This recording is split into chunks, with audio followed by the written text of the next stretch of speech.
Good evening, everyone. Welcome to Donna Just Being Real. My channel is about dating, love, relationships, and toxic relationship advice channel. So we're going to get back into this narcissistic monster, Anthony Todt, testifies in his own defense. Okay, so we're going to watch this clip here, and this clip is at the trial, which he's already been found, of course, guilty. He's going to prison. He's in prison, right? Right? So he's in prison. So with this one here, we're going to get into is how he acts on the stand. Watch us how he gets really upset when the prosecution, cross-examines him. His body language, his behavior, his response. Nothing but lies. And you could tell with him he feels entitled. What I have to say about these narcissistic people, they live in a fairy tale world. They actually believe their own BS. Unfortunately, they do. They believe it themselves. And it's just like he's just coming up with this delusional story, like people supposed to believe it. And he thinks that the jury is going to feed into it and they're going to believe it too. Because if he knows, he always turns around and he looks at the jury. So we're going to get into this one. All right, so I'm going to play this clip. And what you do is, the people that's watching the replay and the people that's here, make sure you share your thoughts and opinions in the comment section. And also hit the like. All right, so we're going to get into this. Let me just read this real quick. What is the behavior of a narcissist? Ooh, no, I didn't want, well, I could just read this one here. What is the behavior of a narcissist? Narcissistic personality disorder involves a pattern of self-centered, arrogant thinking and behavior, a lack of empathy and consideration for other people, and an excessive need of admiration. Others often describe people with NPD as cocky, manipulative, selfish, patronizing, and demanding. Well, that's all of above. That's him. All right, now I'm going to read this other one here. How does a narcissist act in a relationship? Narcissistic partners act as if they... Narcissistic partners act as if they are always right, that they know better and their partner is wrong or incompetent, which they do. And this often leaves the other person in the relationship either angry and trying to defend themselves or identifying with this negative self-image and feeling badly about themselves. All right, so I'm going to get into this clip here. All right, this is him in court. Let's get it.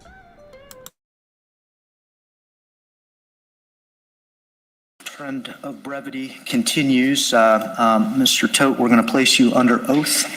Yes. Please raise your right hand. Understand?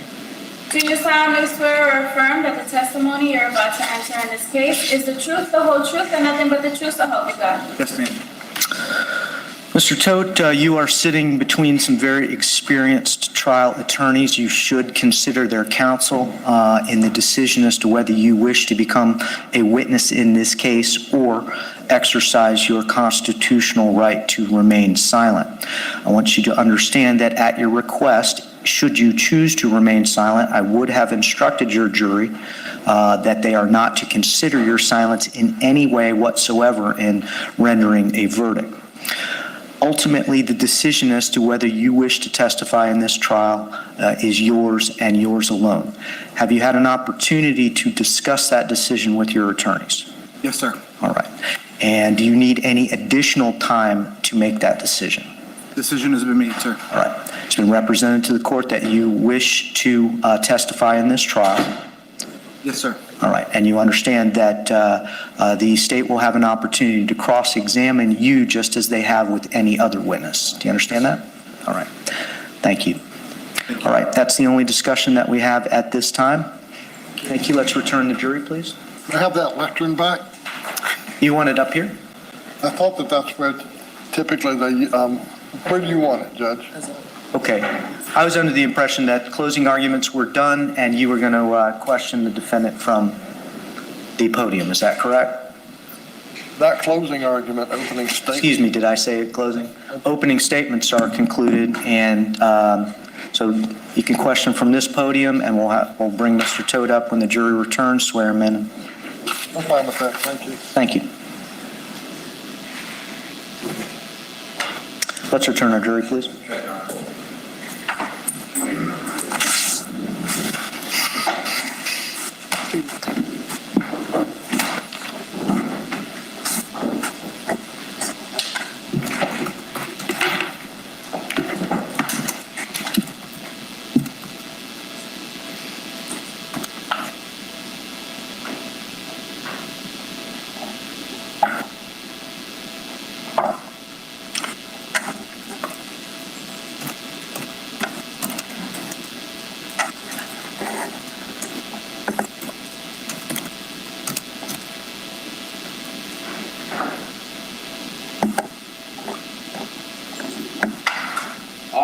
to the jury.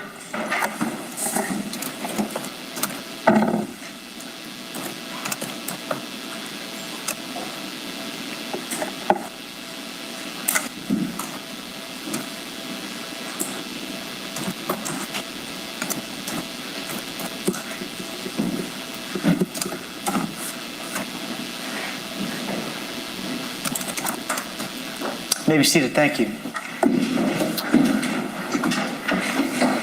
Defense, you may call your first witness. Your Honor, we call Anthony Todt.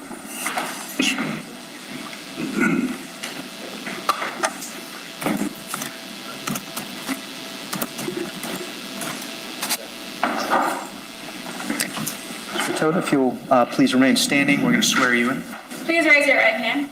Do you solemnly swear or affirm that the testimony you're about to enter in this case is the truth, the whole truth, and nothing but the truth, so help you God? Yes, ma'am. May be seated. Thank you. You asked Satan Jr. to swear in and tell the truth and nothing but the truth? Yeah, really. Let's resume.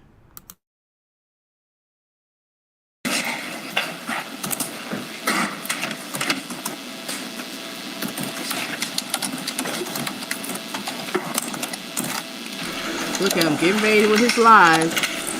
This is what they are. Now everybody watch his performance, okay? Please identify yourself. My name is Anthony John Todt. What is your age? 46. Mr. Todt, we've heard testimony about a woman named Megan Todt. Are you familiar with that person? Yes. And were you in fact married to Megan Todt? Yes. When did you first meet her? It was high school of 1992 And where was that? in Montville, Connecticut. Sorry. Montville, Connecticut. Montville.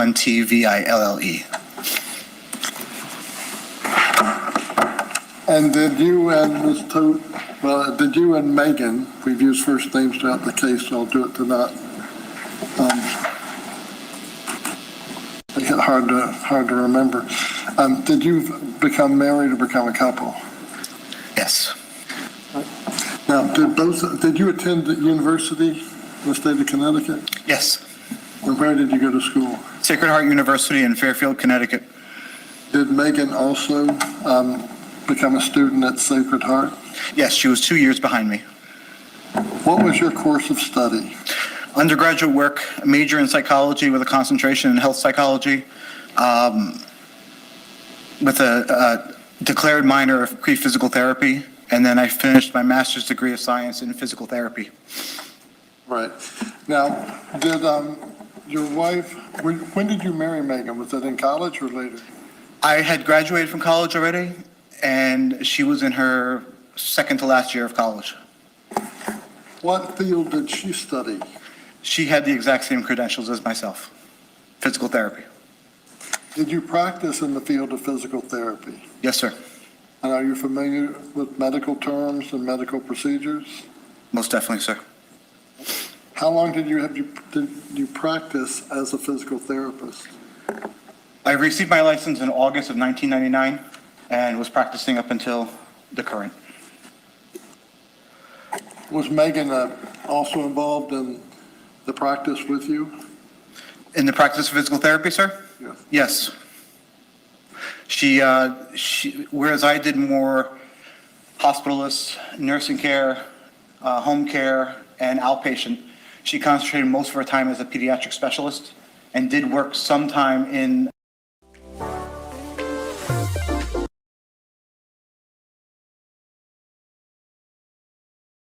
nursing homes when we traveled. What were the circumstances that brought your family to Celebration? Initially, my wife and I bought the condo in Celebration in July of 2005 when we were traveling physical therapists, which means they put us around the country either to cover for what they call snowbird season or people got on maternity leave. They were generally minimum of 13-week assignments, and they could be extended. We first went out to California, wonderful time. Then we came down to Florida and found that since we sold our initial condo in Connecticut, we didn't have any deductions, so we bought the condo in Celebration as a partial investment and partially primary home, because part of our contract with our traveling company is they pay for our residence. So at the current time, they're paying for a rental. Why have the company pay for a rental when they can pay for your actual house and help with your mortgage payments? So we bought the condo in July 2005. Would you like me to continue? Let me ask one thing at this point. What was the status of Megan? Just look at his body language. Would you like for me to continue? How he just swirls around the seat. It's like, when I was watching this, it seemed like he basically told his lawyers the questions to ask and how he's going to handle the question, how he's going to handle the answers. Interesting. Performance. Resume. Megan's health when you first met her? When I first met Megan, sorry, I just needed to collect myself. Megan had initially been diagnosed as a teen. Excuse me, let me collect myself. What are you collecting? Oh, I gotta roast this man tonight. I'm sorry, ladies and gentlemen. I'll be doing some pausing on here. And do I see Maud on deck? Good evening to you, Strong. This man is insane. Okay, resume. And to the people that's watching replay, make sure you hit that like. Resume. With Lyme disease, in which was, they say Lyme disease goes into remission, they say Lyme disease goes into just recesses and waits another day to invade, all depending on your immune system, all depending on what research shows and who you follow. She also was diagnosed right around middle school, right before I met her, with a heart issue. This heart issue they diagnosed as mitral valve prolapse and a murmur. They also diagnosed arrhythmias, at which time I found out after I started dating Megan in high school, because I asked her one time. We used to go out to dinner all the time. We used to, normal dating. Ask your next question, Mr. Weston. I'm trying to ask you more questions. He doesn't like the prosecution. And another reason why he doesn't like the prosecution, because it's a woman. He has a problem with women. Yes, he do. Yes, he do. You'll see. Just keep watching. Hey, Maud on deck chat. Hugs and kisses to you. Yeah, you just see. Just watch. Let's get back to it. To have a shorter answer. I apologize, sir. And then when you married Megan, what was the status of her health generally? Generally, she was healthy. She avoided caffeine and she avoided sugars because of the heart issue previously mentioned. And then, did there come a time when Megan began to have health problems? Yeah. And about when was the onset of that?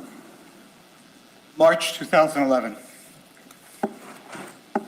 And what are the conditions that she experienced? We were vacationing. I apologize. We were vacationing in Florida. And we were at a theme park. And she got bit by a bug.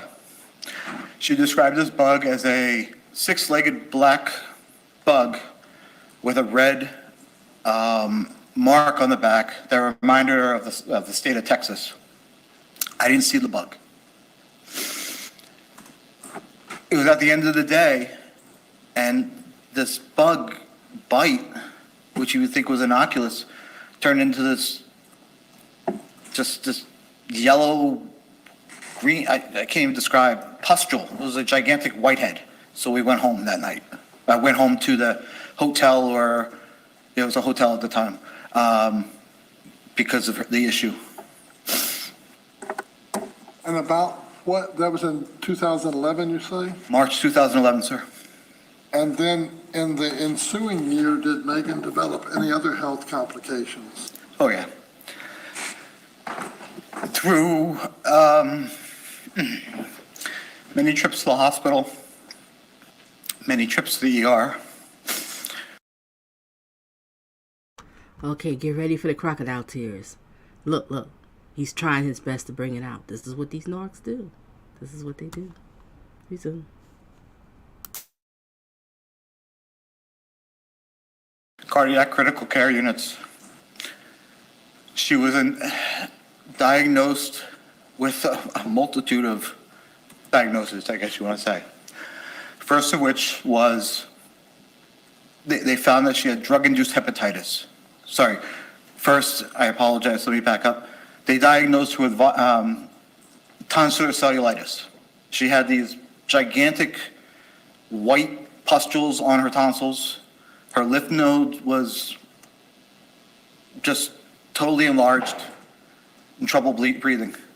In subsequent visits to the ER, subsequent visits to the doctors, they found that she acquired, through the medical aspect, what's called drug-induced hepatitis. So her liver became inflamed very much that it was malfunctioning, to put it lightly. Her eyes were, at one point, the color of the most fluorescent yellow highlighter you ever seen in your life. I swear her eyes could... Mr. Todt, Yes. did there come a time then at that occasion when she had the hepatitis that it affected her lifestyle or what? I thought you was about to cry. What happened? It all of a sudden just stopped. Yep. Resume.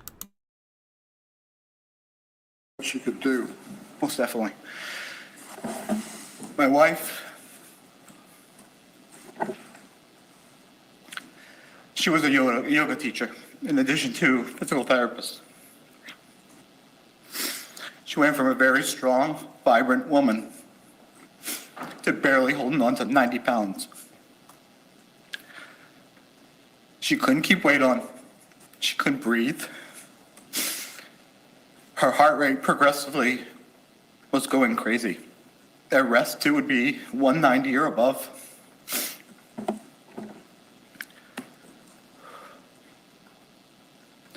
EKGs, all that kind of stuff, saw her throwing atrial fibrillations, PVCs, which are, it's basically your heart operates in a synchronous motion, okay? Valves pump on rhythm. Her valves and her, sorry, not valves, her chambers were beating all irregular. It was basically, you take four wheels of a car. Objection, Your Honor, lack of medical knowledge and narrative. Did you see how he just shift gears? This is what they do with these narcissists. It's like they have so many different personalities in their heads. One way this way, next minute that. I thought you was crying and everything. But as soon as the prosecution and a female had something to say, it's like he's getting annoyed. He's annoyed by her. Excuse me, why are you annoyed? How could she be annoyed? You slaughtered your family. She's just doing her job. Resume. Mr. Todt, have you, what medical training have you received in conjunction with the physical therapy? I appreciate you asking me that, sir. 20 years of medical experience working in the hospital, case review charts, home care, meaning that not only was I operating under a nurse or with a nurse individually at a house, I was also opening cases on my own, which means I received medical information, medical records from the doctors and from the hospital themselves to be interpreted, to be reviewed, and to be deciphered so that I can properly give the appropriate care within their medical limits to the patient. Thank you for that background. Now, as your wife continued with her health issues, what was her attitude or outlook or demeanor? Her demeanor went from a very vibrant young woman in which literally we were best friends.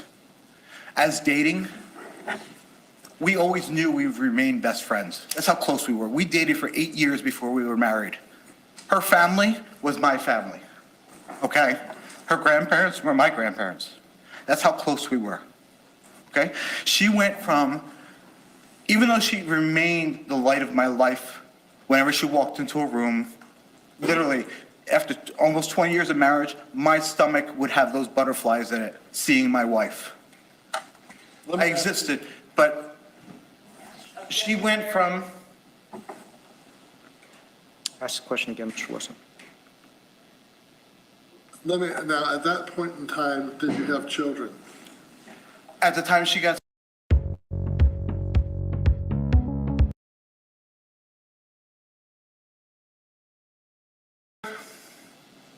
Sorry? At what point in time, sir? When we're talking about this period in her life, when she had gone, when she was less vibrant or less Yeah. demeanor change. Before she got sick, we were blessed with two wonderful boys. Okay? She went from a mom who provided for everything, including myself. I consider myself a third kid, okay? To a person who could barely walk stairs on certain days. We hired, with the help and the assistance of our family, we hired I guess you want to say a mother's helper, okay? In which to come in, help bring the kids to school, which is something. To the people that's coming in, blessings, good evening, and happy holidays and all that good stuff. Yes, we're back with this monster, Anthony Todt, and he's testifying on his defense on the stand. And I want everybody to focus on his behavior, his body language. You know, how he gets annoyed with the prosecution for asking questions and all that good stuff, right? And who's coming in, and the people that's in the bushes, feel free to hit the like button. And also, if you want to engage, feel free to engage, or you just might want to sit back and listen. Whatever you want to do, enjoy yourself at Donna's Place. Resume. My wife, Narrative and unresponsive. What I'm going to ask you to do is to try and I'll try and correct you so that we don't have long extensions, so it's easier for everyone to understand what we're talking about. I apologize, sir. It's been 2 years since I've been able to tell my story. I appreciate you working with you. You and Megan attended Sacred Heart, which was a Roman Catholic university, is that true? That's the debate. It's Roman Catholic by name, but it was considered Jesuit run, which I don't know where the derivation between those two run. But were you raised in the Catholic Church? I was raised in the Roman Catholic Church and continue to practice as such, sir. Do you know whether Megan was raised in the Roman Catholic Church? Megan was raised in the Roman Catholic Church.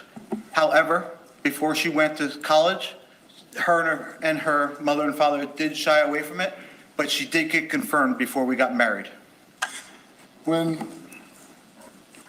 As you progressed as a family, did Megan seek other religious experiences? Most definitely, sir. And what was the reason for that? When she got sick, we were under the model of traditional med. That's where we were trained. Medicine helps. Progression of her disease process, we went more alternative, or she went more alternative, I should say, because we were told to stay away from medications. Alternatives were not working. Through her yoga practice and her yoga certification, she got introduced to, I guess you want to say, an Eastern religion, Hindu and based. I always thought it was Buddhist, but it was actually Hindu. And she shied away from the Roman Catholic Church. And her progression, her religion, through that religion and her following, also took over her medical outlook and her medical treatment of herself as she shied away from unsuccessful medical interventions. Around that time, was What did BG say? Didn't learn much. He sure didn't. He is so full of it. Oh my gosh. All right, and people that's coming here, make sure y'all, when you get a chance, whatever, to check my community posts and everything, and always check it now and then. To my viewers, check it now and then, because that's what I use to communicate with everybody. All right, resume.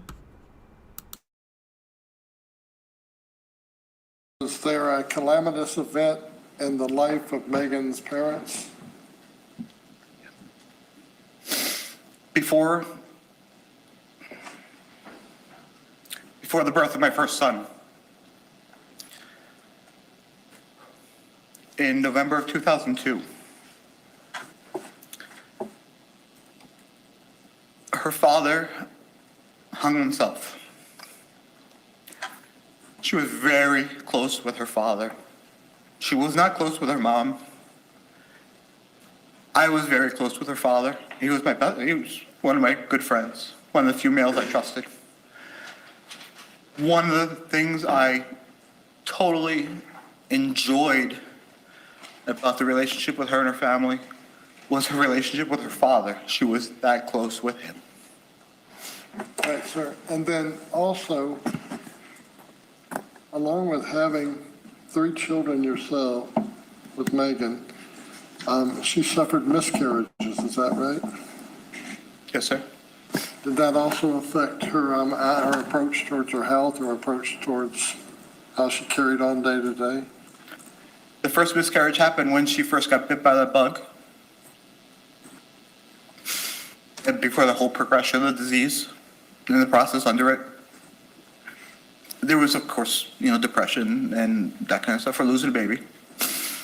And then in the fall of 2019, September actually, we were blessed. We found out that a simple weekend away, we conceived. And she went from being depressed to very happy, dancing, singing, something that I hadn't seen in forever. And we lost the baby. And it affected her big time. And obviously affected me, but she went from that singing, humming, dancing person to not to days that she didn't even get out of bed. What was the religious group that she had migrated towards, the Eastern religion? Did you ever attend their services with your wife? Or? I was very supportive of my wife. I did not understand, nor did I follow this religious aspect. I was Roman Catholic. The way I was raised in a military family. My stepfather was a very proud military man. I was taught respect. Unresponsive. Get your question, Mr. The Ward. question that was asked. How do these narcissists do it? He was just crying.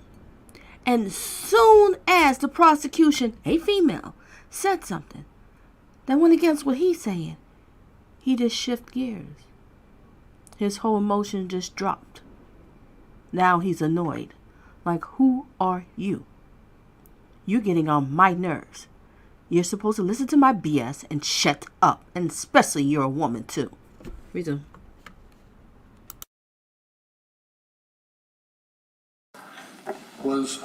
Let me ask an entirely different question so no confusion. I want to make sure I tie up some loose ends.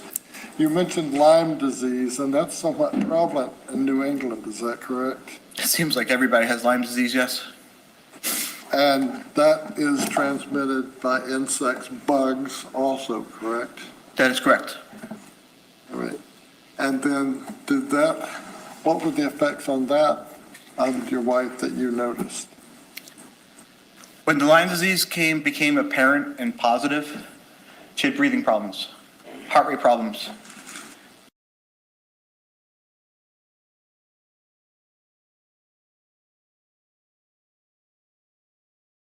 AG1 places all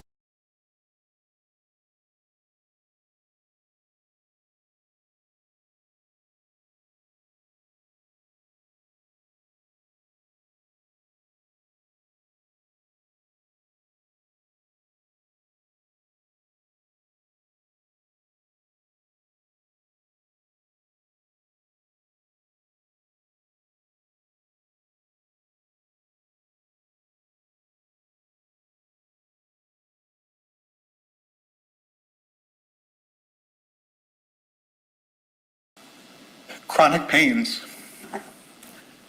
when she had what was called exacerbations. So, without getting too technical, your immune system is the best thing to keep any disease at bay. So whenever she didn't feel well, got sick, the Lyme would become more prevalent.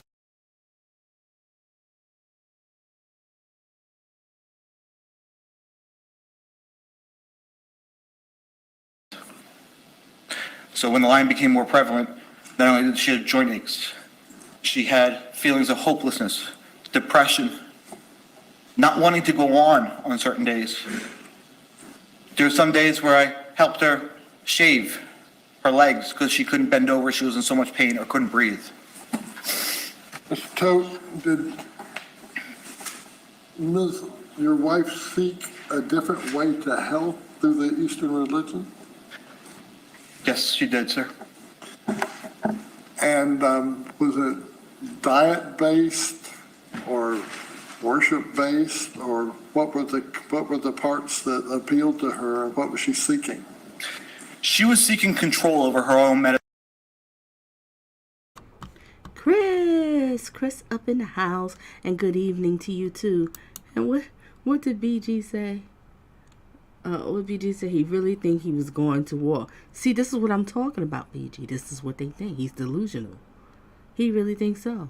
He don't think he did anything wrong. Not at all. Resume.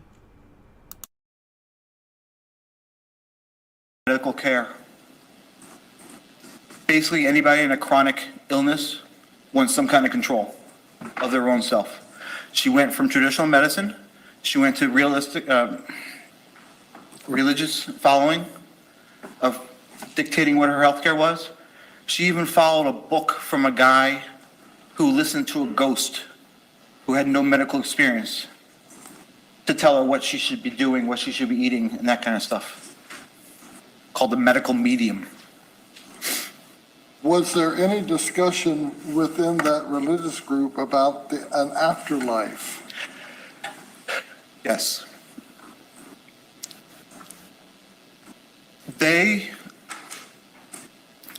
This religious group could be conducted mostly by Skype or whatever video thing was at the time. I think it was Skype. Objection, hearsay. No, The means of technology. Ooh, he got annoyed. Look at that.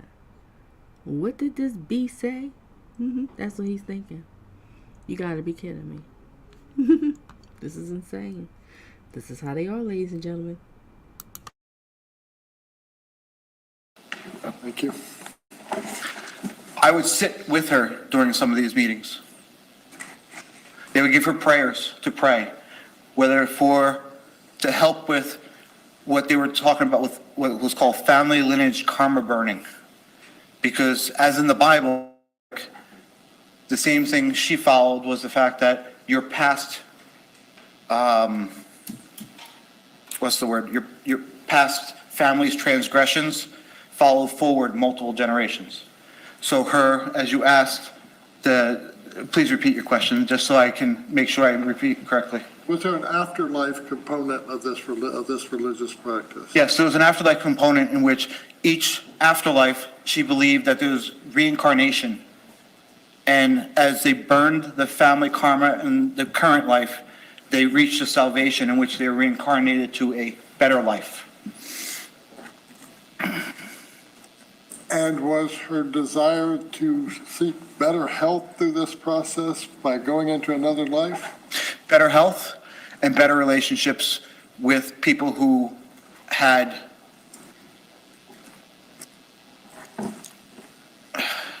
abused her and had verbally and otherwise affected her in her life.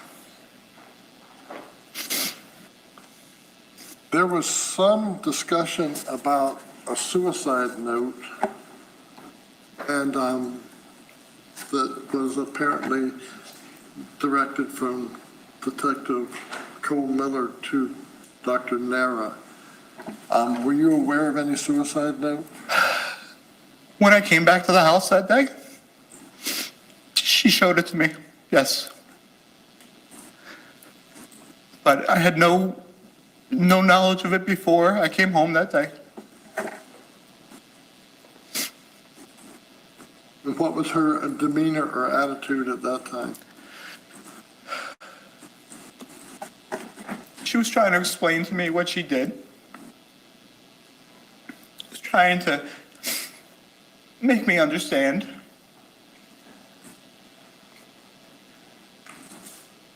It was the whole aspect of it was she was trying to present this as fact. And I was telling her, I don't believe that, and I can't believe I called her some names, which I never called her before in my life.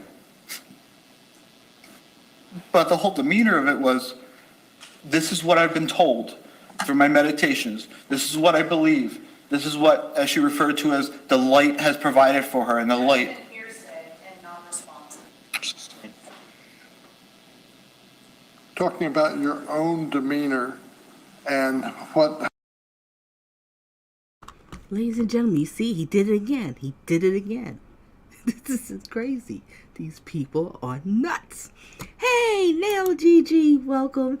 And blessings and happy holidays. Yep, back with this monster again. Just look how he shifts gears, ladies and gentlemen. He just changes his whole attitude. Just changes. He gets so annoyed with, oh my gosh. Okay, let's go back. I know I keep talking. I just want y'all to see. Watch this.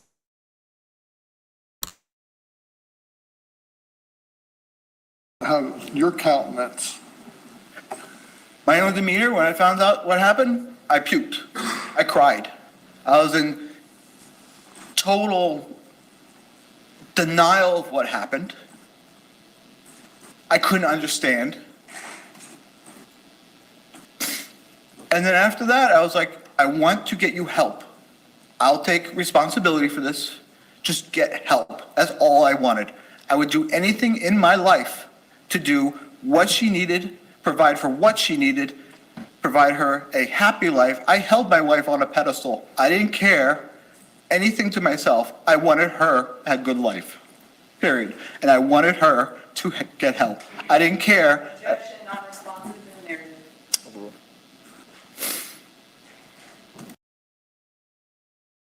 He did it again. I should tally up how many times he does that.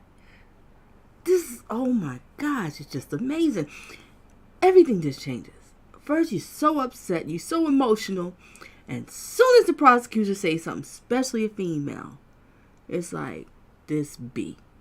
If I could just jump over there and slap her, I would do it in a second. Imagine how you treated your wife when y'all was married.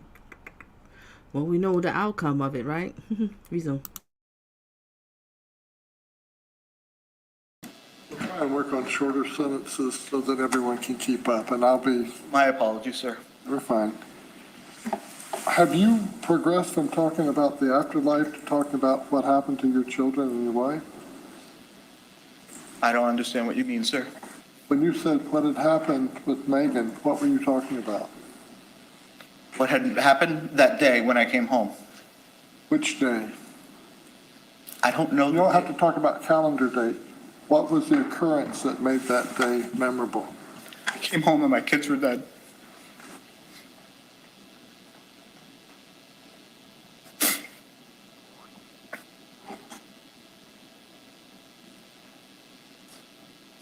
It was the most horrible day of my life. And what made me more horrible is my wife died in front of me also.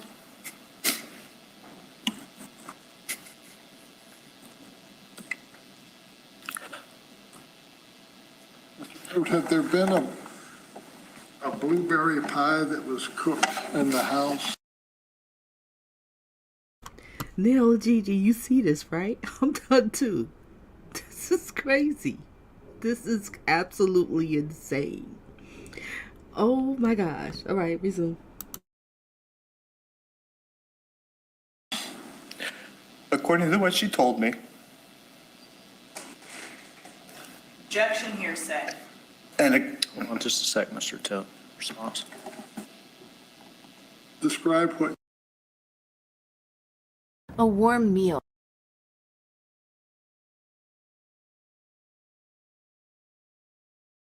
you or saw and not what. Did you see when she said objection? Do you see it again?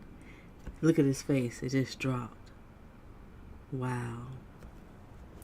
And you know, sir, the jury's seeing all of this. That's why you're found guilty. Ooh, let's go back. What you heard from another person if you can. Thank you, sir. When I came home that morning, I knew my family the night before was having dessert, and I declined it because you saw my health. Good question. I think it was off the table film. I think. I could be wrong, Strong, so don't quote me on it. But let me pause for a second. Let me just read the, what am I reading? The poll. We have 18 votes so far. What are your plans for New Year's Eve? 22% said date night. 44% said quiet time home. 11% says partying, champagne. And 22% says working or sleeping. All right, let's get back to it.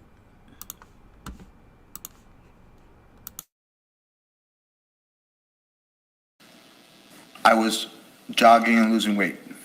I came home that morning, and there was a melted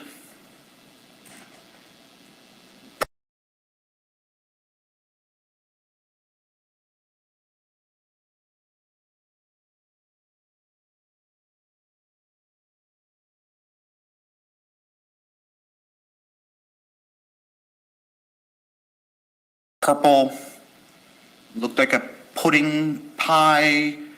I can't really tell you exactly what it was. She told me what it was later, but it was in a graham cracker crust. And the kitchen, it was my job to clean the kitchen. But when I came home, that purple, bluish, grapish, melted pie, I guess you want to say, the pie dish was sitting there on the counter with some residue on the kids, that the kids places on their plates.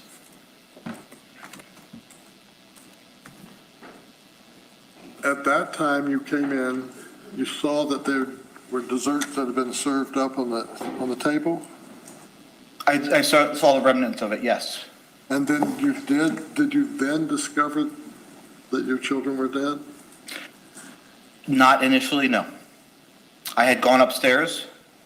Well, I had too much information, but.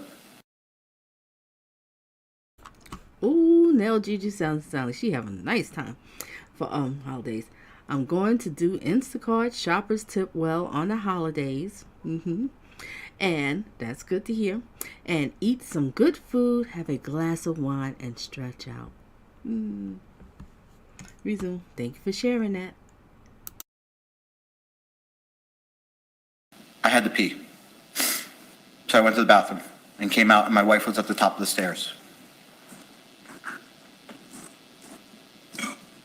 My house was very quiet. Very unnormal having 3 kids. One 13, one 10 at the time, the other one 4 years old. She brought me in the room. I had been feeling nauseous that morning anyways, because I had these shakes I was taking for weight loss, all that. And around the same time that she was telling me I was puking. It was then that I understood what had transpired. She had blood on her shirt. And after that, after I said a few uncolored words to her, I then discovered the kids. I went into the rooms and found them dead. You saw the video yesterday where on the 15th, Cole Miller and another investigator in a tiny room talked to you at length. Did you have an agenda for that discussion? I don't even remember that day. Last thing I remember was falling down the stairs and smacking my head on the stairs, which resulted in a fracture of my neck. Next thing I knew, I woke up here. And seeing that video yesterday, that was the first time I saw that video. I had no agenda consciously, but I can tell you, throughout my relationship with my wife, especially after she got sick, I would put myself as a forefront and take responsibility and protect my wife. You said in the statement that you stabbed the children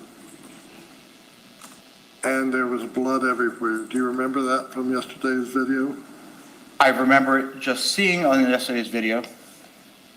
I wasn't aware of anything I said until about June, so maybe June or July, 6 months after I got here, when I got the transcript of what I said that day. Why did you say that you performed the knife, the incisions on the bellies of the children? It goes back to the aspect is I was covering for my wife. Obviously, unsuccessfully, because as you saw by the video, compared to what they said, I had no clue had my kids died. Did you have ideas of joining your family in the afterlife? After I saw everybody die, Yes, sir. after I saw my wife die and saw my kids, most definitely. I wanted to be with them. That's the only thing I wanted to be. I didn't care. I can't with this man. Most definitely. Yes, most definitely. What? No, you didn't. You could have killed yourself. You didn't do it. Liar. What did Strong say? Liar, liar, pants on fire. Resume. Care by what means. I didn't care by what anything. I sliced my wrist. I took multiple doses of Benadryl. I tried to hang myself several times.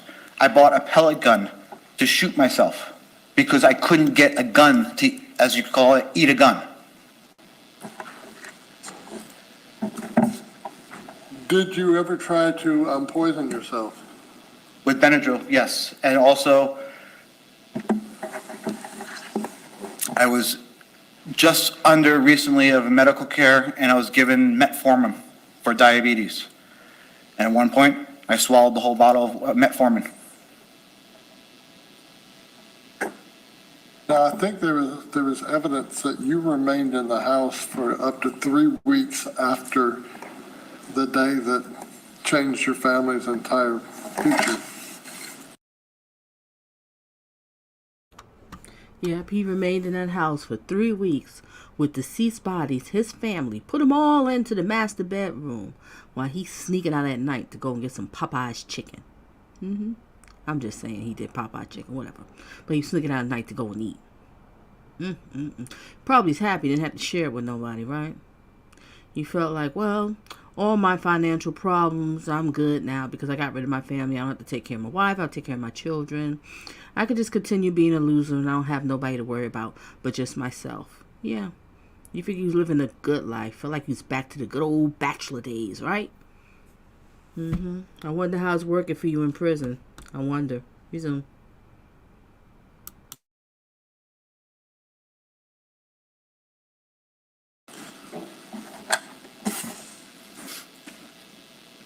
During that time, how many attempts did you make to take your own life? I would have to go through them to count, because in my head I can't count them. Do you mind if I tell you? Can we close your eyes for about 15 minutes about 15 seconds and try and formulate the answer?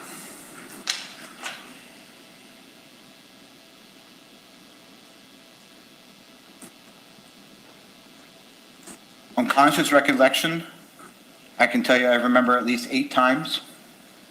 However, since being here and through other diagnostic testing, I found out there were additional times. So 10 times, at least. And was Benadryl the primary agent that you were trying to use? Benadryl was one of the agents. There was also a knife I picked up. I saw my wife stab herself. How hard could it be to stab yourself? You gotta be freaking kidding me.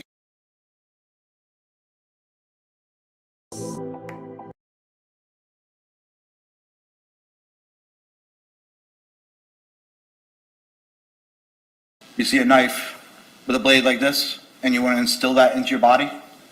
No, no way. I chickened out, yes. I tried other means. I tried at least 3 episodes of Benadryl. And did you not keep it down or vomit or what happened? Benadryl, as you know, can make you sleepy. Okay? Hey, Art in the house, and blessings to you. He says, I poisoned myself with M&Ms and even shot myself with a water gun. This man's crazy. And good evening. Glad to have you here. And also, what did I want to say? Oh, no need for me to read the poll. Make sure everybody votes, votes, votes. Resume. The first time I took it, I didn't know what I was doing. I had no plan of this. I just wanted to be with my family. I woke up, I don't know when, how long. Obviously, I didn't take enough. Next time, I took a whole bunch of, the wall dry. I remember that distinctly because that stuff tastes horribly. But the children's was just no different. It's just a better flavor. I took, I think it was equivalent of 5 glasses about this tall I had prepared. Okay? I fell asleep before I finished it entirely. The last thing of Benadryl, which I took when going back and looking at the dates and whatever, it turned out the day before that they came to my house. I saw the aspect of the 12th on one of the phones. At that time, I took over 200 pills of Benadryl. Now, mind you, a normal dose of Benadryl is 2 pills. And I took 2 family-size liquid Benadryls. In order to stay awake, and also because I was feeling nauseous, I took a Mountain Dew and an energy drink. The energy drink to keep me up because I kept falling asleep, and the Mountain Dew so that I wouldn't throw this stuff up. I wanted this stuff in my system. I was so frustrated I couldn't kill myself. In the crime scene photographs that were shown to the jury, there was a Huffy bicycle in a box. Yeah. And were you prepared to assemble that bike? Oh, God, my babies. Uh-oh, here we go, here we go. Here we go. That was to be a Christmas present to my daughter. I hadn't picked up the boys' bikes yet because the boys were some of my best friends, and I could never say. I went over there that night to... Ask your next question, Mr. Wesley. Did you open the box? Did you assemble the bike? I never made it there to assemble the bike. I should be writing this down. He did it again. He did it again. I thought you was about to cry. You was getting emotional. You just changed. Alrighty, resume. Bike. That's where I went that night to assemble that bike. There are also numerous Christmas gifts, wrapped Christmas gifts that were shown in either the photographs or in the inventory that's collected. Did you and your wife buy gifts and have gifts ready for Christmas for your children? Yes, some of those gifts were ours. New bed set. Not bed set, I apologize. Duvet cover and sheets and all that kind of stuff the boys picked up. There was even a dollhouse that we picked up for my daughter. It was her first dollhouse. And there was also presents there from the family that had been sent down, yes.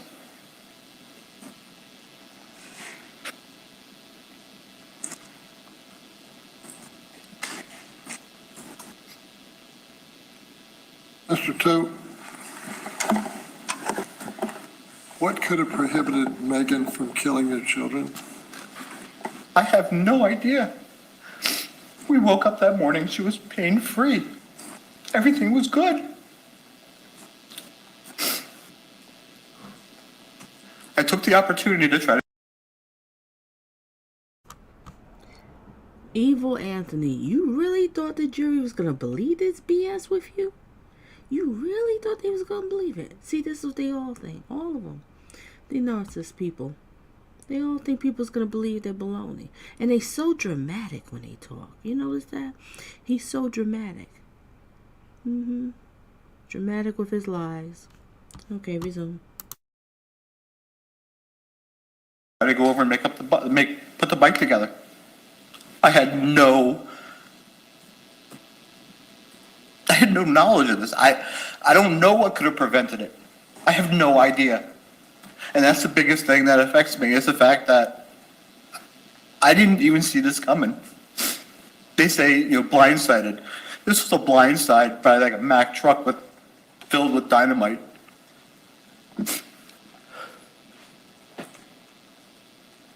Sorry. No, sir.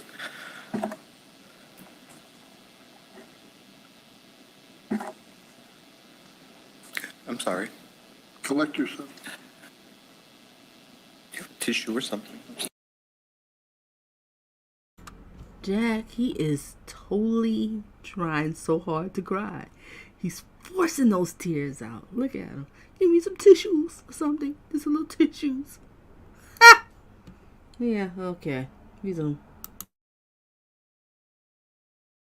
Sorry. Deputies?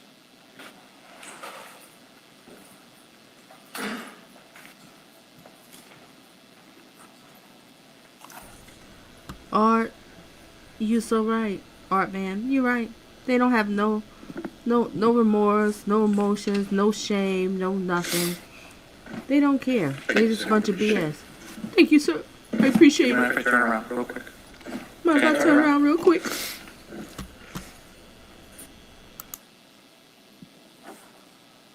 Why don't you just stay turned around? We don't want to look at your monster face anyway. Sorry. Do you remember the religious groups sending messages and having, What did you just say, Strong? Why didn't he just blame Papa Smurf? I'm done. Resume. Oh, good. What Rosie said, can I ask him a question? Oh, I can't. All right, resume. I guess prayer or singing sessions in Megan's memory and, information back? I really do not understand that question, sir. I apologize. Was the person who was thought to be the leader of this Indian or Eastern Indian religious group called Gari? That was one of them, yes. That was the primary one, yes. And they had individual contact with Megan, would leave messages for Megan and contact her? Yeah, contacts would be via phone, via, like I said, the Skype computer thing, FaceTimed sometimes. And did they contact you or give you information that Megan had crossed over? They didn't tell me directly. They had contacted my sister, and my sister told me that she had a conversation, that Megan was at rest and she crossed over. I don't know where that, I don't understand it. But to hold it in my heart, she crossed over and she's at peace and not suffering. That's all I can hope for. Do this odd ice hack tonight to melt stubborn.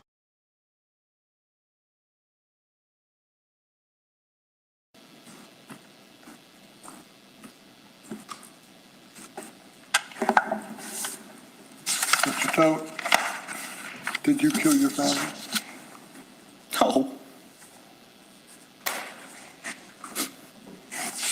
Honor. Thank you, Mr. Wesley.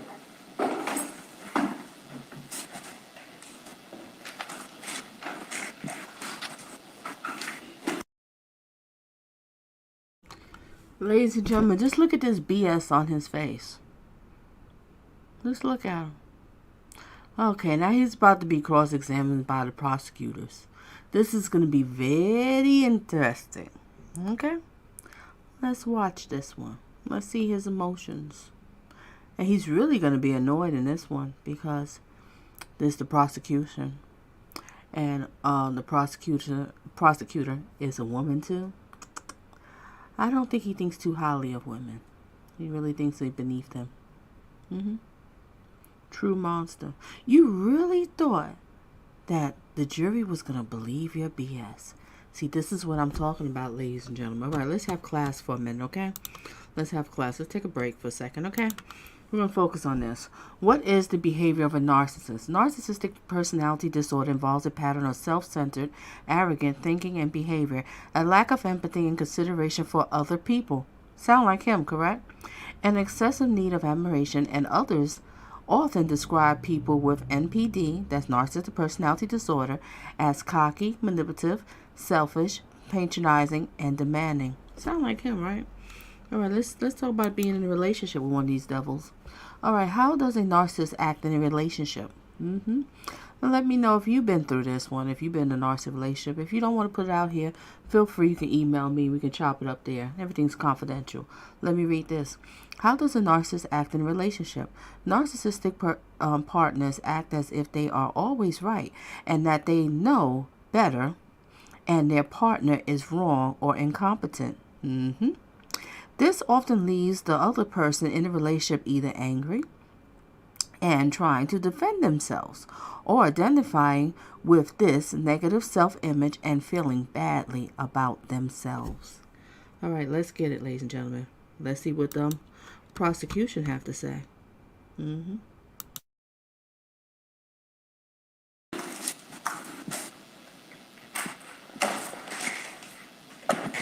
Now cross-examination. Yes.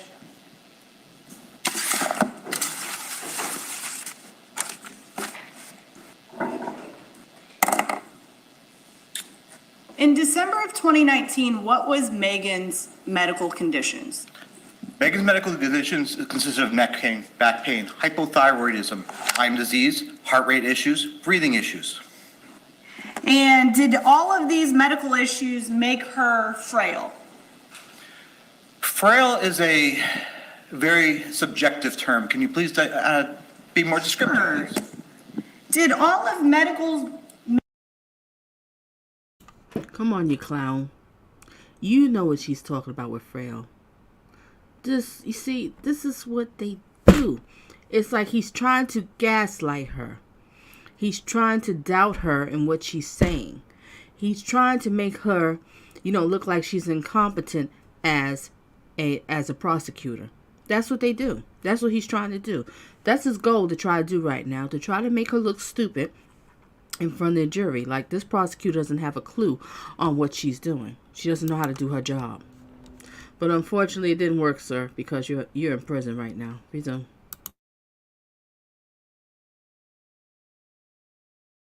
Megan's medical conditions make it hard for her to engage in everyday living. Yes. Did Megan's medical condition make it hard for her to walk? At times, yes, but she hid it very well.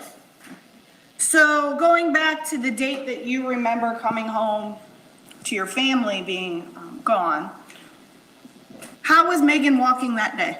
She was walking fine. She had woken up pain-free the day before because she had told me that the light had interceded and the light had enabled her to do so. Okay, so she was walking around fine. Correct. And did she complain to you at all about, you said she was pain-free, so she didn't have to take any medication? She was on a whole list of herbal stuff, some of which I have no idea what she was taking. Plus, she took this whole diet thing in which she would boil these mushrooms, in which she would do whole sorts of, there's so many things she would do. Okay, so she was engaging in holistic practices. would you say? Holistic and religious and spiritual practice, that's correct. Okay. And you said that Megan had gotten diagnosed with Lyme disease as a teen. That was her initial diagnosis, that's correct, and she had exacerbations. Like I had told you before, the diagnosis, My question was a yes or no question. Let me ask my next question. well, allow me to elaborate. My question was a yes or no question. That's fine. Thank you, ma'am.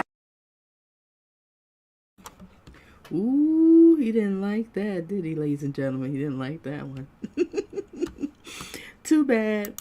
Oh, what does Strong say? Somebody needs to yell out what they said to Terrell Brooks. Exactly. Ooh, I love that. I love when when he was found guilty and when they yelled it out. I love it. I love it. Okay, resume. And thank you for everybody coming in here. Thank you for engaging. And to the people in the bushes, happy holidays and thank you for being here. Resume. After she was diagnosed, or you were told she was diagnosed with Lyme disease, how long was it before she experienced symptoms? Which time? The first time. I didn't know her when she initially got diagnosed with Lyme. She initially got diagnosed the first time when I was in 2011 and went through exacerbations, up and down cycles, all depending on her condition of her health, condition of her physically, condition of her mentally, condition of her stress-wise, condition of her emotionally. And did she get diagnosed with Lyme disease as a teen or in 2011? Like I explained before, I guess you want to say the jury is out of whether or not you have Lyme disease or Lyme exacerbations coming back and forth. Okay. She got diagnosed initially. I don't beforehand. have any other questions. Allow me to finish, I ma'am. don't have any other questions about that. Thank you, ma'am.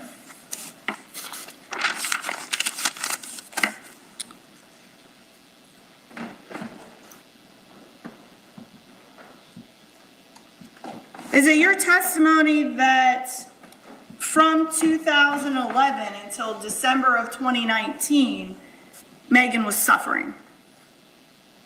From 2011 to Yes. 2019? Yes. Off and on, yes. But she consistently had all the breathing issues, the pain, and the heart rate issues, all depending on how bad they were and how bad they were affecting her to the day. Prior to the day of the deaths, had Megan been suffering? Most definitely. When was the most recent time that she had been suffering? Like I told you, I woke up that morning, all of a sudden, she was pain-free. The night before, I had worked on her. I had worked on her continuously, every day, for over a year after she weaned from Zoe. Before she went to bed, when she woke up in the morning, to help with her pain, so that we can get her to the regular doctors.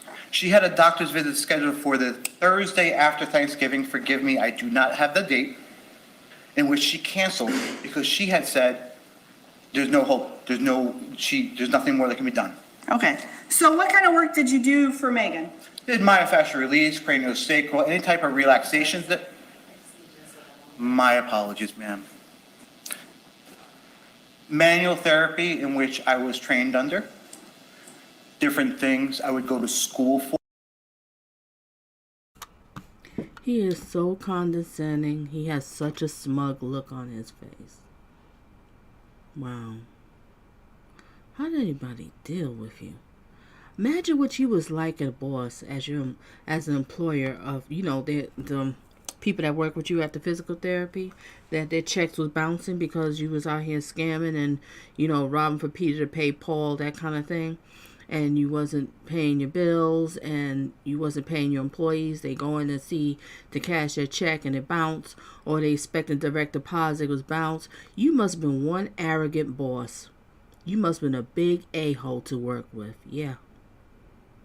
I know everybody was talking about you as a boss. They couldn't stand you. You probably was on them bullying them. Oh, so Barbara, why are you late? You're late again. What are we gonna do? Maybe we have to find someone else. Little snot, little comments, right? But those days is over. Now you're in prison.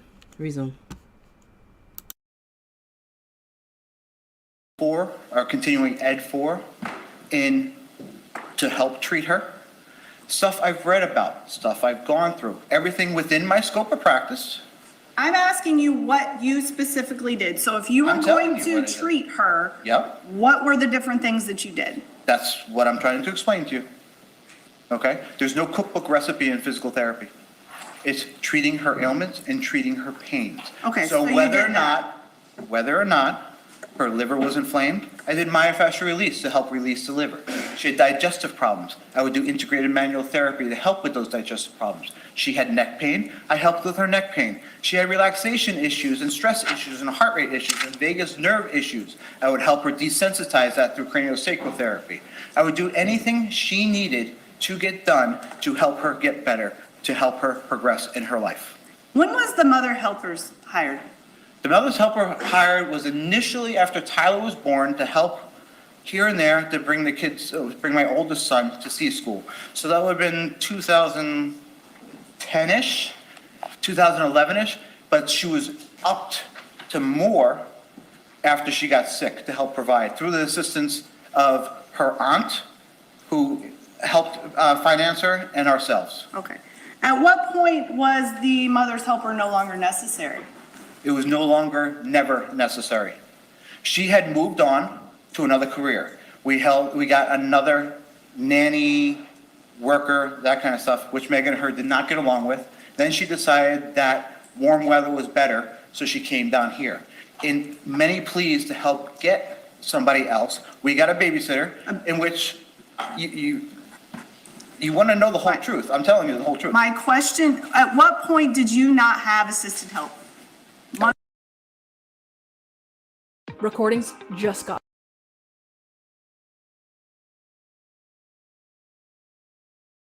Here. After a year, let's see, we moved out here in 2014. So No, I apologize. Nope. Full-time was after Zoe, so full-time was with no help because she fired the babysitter that we had. Okay. So was Megan the caregiver for the children during the week? Through this couple days that I was away, yes. And you mentioned the couple days that you were away, you still had a practice up in Connecticut at the time, We right? had a practice in Connecticut, that's correct. And isn't it correct that you would travel during the week up to Connecticut? That's correct, as long as my wife's issues and my wife's health dictated such. There were times in which I would literally land and I would get a phone call from my son or my wife that things are bad, and I'd hop on the first flight back. Did that happen often? It happened quite a bit. And when you say things were bad, is this mentally, physically, what are you talking about? All the above, from the miscarriage and bleeding, to the fact of her ripping the shelves off the wall and my boy was scared, to her breaking the dishes, to her not being able to get out of bed. And then as things progressed and I found that my older son was preparing a lot more meals, before I would leave for the couple days I was gone, I would make sure that Objection, there was... non-responsive. Ask your next question.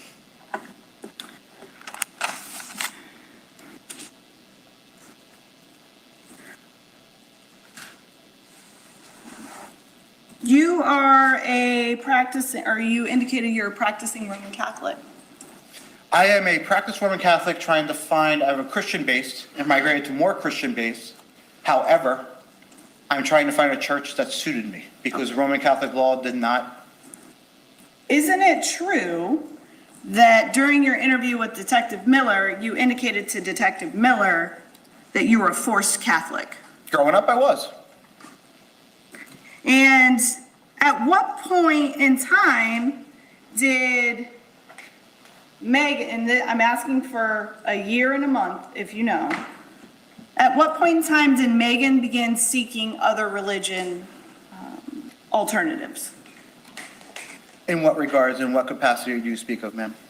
You indicated that she initially was Catholic with you, and that she sought other religious alternatives. Well, let When me- did she do that? Let me correct your chronology if I may.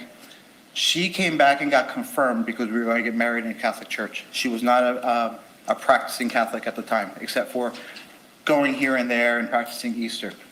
Okay? When she got her yoga certification, she got introduced to this new gallery through one of the things. That was in When? 2009. After she got sick in 2011, she progressed 2012, 2013 to Gallery and Mirabai. You said 2012 and 13? Correct, after she got sick. When did you become aware When did I become aware of what? that Megan was going towards this alternate religion? When she told me. Initially, she would share her yoga certifications and her courses. And then in 2012, 2013, she would have me sit in on her teleconferences or whatever you want to call them. And I saw her progressing further and further away from medical towards the spiritual aspect. Okay.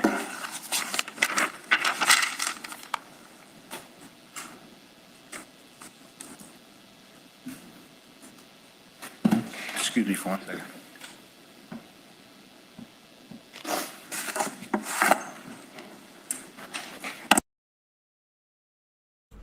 Look at this monster's face. He's angry. He is so pissed off. Okay. Let me go back to the polls again. Well, we got a few more votes. Okay, now we went up to 22 votes. What is your plans for New Year's Eve? And 18% says date night, and 50% quiet time home, and 9% says partying, and 23% says working or sleeping. What's going on with the date night? How come it's not too high in the numbers in the date night? You know, New Year's Eve and Valentine's is one of the most biggest romantic days to be with the one you love. Unless you're all already in a relationship, you're just doing the cuddling, being at home, that kind of thing. I don't know. Or whatever. Let's get back to this.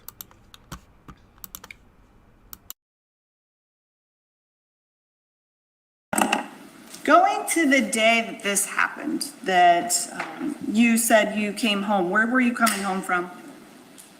I had decided with my wife's conversation the night before that I would take the opportunity to go over, do some maintenance issues at the condo, and to put together my daughter's bike. Okay, so did you leave the night before or in the morning? The night before the morning of what, ma'am? When you came home and said you found your children dead? I left the night before, after dinner. When? After dinner. What time? Ma'am, I was on vacation. I don't know the time. I can tell you it was after dinner time because we sat there and I had my shake prepared and helped leftovers. I had gone over there and realized that my kids did not put the tools in my van, so I walked back and played basketball with them for a couple hours. Okay, so did you finish dinner first? I didn't eat dinner. My kids finished dinner, yes. Did your children finish their entire dinner before you left? They finished the dinner that was provided with them. I don't know if they ate afterwards. Did you said it was your job to clean the kitchen. Did you clean the kitchen? No. So, There's leftovers, we throw stuff away. There's nothing to clean. okay, so you didn't clean any, I don't understand what your job is to clean the kitchen if you didn't have. Pots, pans, that kind of stuff. Nothing was there because we didn't cook. We had leftovers. We Okay, had, okay. what's it called? Hummus toast. They Okay. had hummus toast. And you said you weren't hungry? Or you? I had a shake. I wasn't going to eat at the time. No. Okay. And did Megan eat? You know, I don't know. And did you have one vehicle or two vehicles in Florida? In Florida, one. One vehicle. And that was the red van? Yes. And how long after dinner did you go over to the condo? After dinner, it's hard to say. 30, 45 minutes after everything was completed. I was like, I'm going to sleep out. I took the van over because I was preparing to bring more stuff back from the condo to the house, kids' toys and that kind of stuff. What kind of stuff did you have at the condo? We have a whole second residence there. The kids' toys, my daughter's, there's a bunch of blocks. The kids wanted some of their books, some of their stuffed animals, some of that. Enough stuff I wasn't going to carry, so I was going to put it in the van. When you moved to 202 Reserve Place, what did you take with you from the condo? What did we take with the condo? Clothes, Is that it? maybe some dishware. And how long had you bought the condo in 2005, right? That's correct. When did it become fully furnished? The condo? Yes. Let's see, we bought it in July 2005, maybe August? No, I apologize. There was a renter in there, so October. October 2005. This holiday season, shop our weekly deals up to 50% off. All your favorite brands with new deals every week. More gifts, more beauty. Holiday. Okay, so in October 2005, you fully furnished the condo. The condo, that's correct. Did you ever live there full-time? What do you mean? Did you ever live at the condo full-time? My wife and I lived in the condo from October 2005, thereabouts, until July 2006, when we moved up to have my son in Connecticut, in which we bought that house up there and rented the condo out. Okay, did you ever move back into the condo? Yes. When? Full-time, as in after selling the house. I think we sold the house in 2017 or 2018 in Connecticut. So, but my wife had started snowbirding. I want to say 2014, 2015, and she made it permanent in 2016 or 17. During the time that you rented the condo, did you leave it fully furnished or did you have renters furnish it? We had renters furnish it. I moved all that stuff back up to Connecticut. And on the night after dinner, is it your testimony that you got in the van and drove over to the condo? Yes. And the condo really wasn't that far from 202 Reserve Place, right? No, because of one-way streets and all that, it took me 5 minutes. Okay. So you get to the condo, what do you do when you get there? I go in the back of the car to get my tool bag out that I asked the boys to put in, realized it wasn't there. So I walked back. Did you ever make it up to the condo? No. And you tested, what do you do with the van? Left it there because I walked back to get the tool bag, in which I looked at the boys. I'm like, did you guys forget something? And they looked under the basketball hoop and they're like, oh, the van was locked. The tools are there. So we wrestled a little bit and they asked me to play basketball. I had a friend who always told me to take every opportunity to play with the kids because you never know when they're not going to play with you. So we played basketball for a while. We played horse. We played a whole bunch of basketball games. For how long? Ma'am, you're asking me, I don't know, sunlight's up longer here, hour and a half, I don't know. Was it still sunny out when you left? There was sun in the sky. I can't tell you what capacity. It was still light outside. Okay. About what time did you usually eat dinner? It depended on what activities there were. That night, probably about 5-ish, 5:30. Some nights at 8, some nights at 7. It all depended. Okay, is it fair to say that the kids probably ate between 5 and 8? It could have been 4:30. It could have been 4. All depended on activity. If they ate early, we had a later night snack. Okay. So what happens after you play basketball? I told the boys it was getting late. Megan had told me that she wanted to go to bed early that night because everybody had just gotten over the stomach bug and didn't want to be sick for Christmas. Okay. So I said, go into your mom. I'm going. Good night. I'm going over. Just remind mommy I won't be home. I'll either be sleeping in the condo or the, the studio apartment above the garage, because I was a bull in a china closet. You saw how big I was. I was a klutz. Did you often not sleep at home with your wife? Yeah, when I traveled to Connecticut. What about when you weren't in Connecticut? Most of the time I slept with my wife. That night I said I would take the opportunity to go put together my bike, or my daughter's bike, fix the door, garbage disposal, run bleach down the air conditioner, normal maintenance stuff. And she didn't want me waking her up. Okay. So how do you get back to the condo? I walk. And what tools do you bring with you? It was a tool bag full of, there's what they call socket wrenches, screwdrivers, a gross array of all tools. I had a utility bag. Okay. So you carry the utility bag and you walk over to the condo, right? I walk over to the van, that's correct. So you walk to the van? Yeah. What do you do with the van? I realized the phone, when I realized it wasn't the phone, it was an iPod that was lacking the charge. So I went in, knowing I didn't have a charger up in the condo. I had a car charger. So I sat in there, decided to take a rest because I was exhausted. as I charged the phone. Okay, so how long are you in the van? I fell asleep. What kind of phone charger did you have in the van? Is it a plug into the, what's it called? Cigarette lighter thing. Did you have a phone charger back at 202 Reserve Place? Oh yeah, that's where they all were. So how long were you sleeping in the van? I woke up by the sunshine the next morning. So you slept the entire night in the van? I'm sure I woke up at one point or another and went back to sleep. It was not on current. I used to fall asleep in the pickup line to pick up my kids at school. Okay, so did you sleep in the front seat, the passenger? Front driver's seat. Front driver's seat, okay.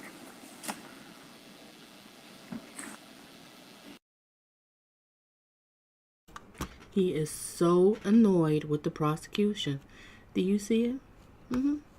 Oh, Strong, I know you have some stories to tell. I know you do.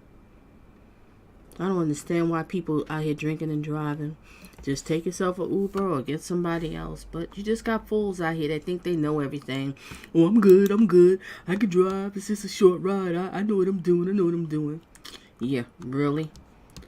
But, back to this clown here. You know, he's annoyed. Look at his face. First, he was all crying. You were so emotional and everything, right? But you can't take it, right? Because she's putting you in the spot. She got great questions. Resume. And the jury didn't believe your BS. Did you ever go inside the condo?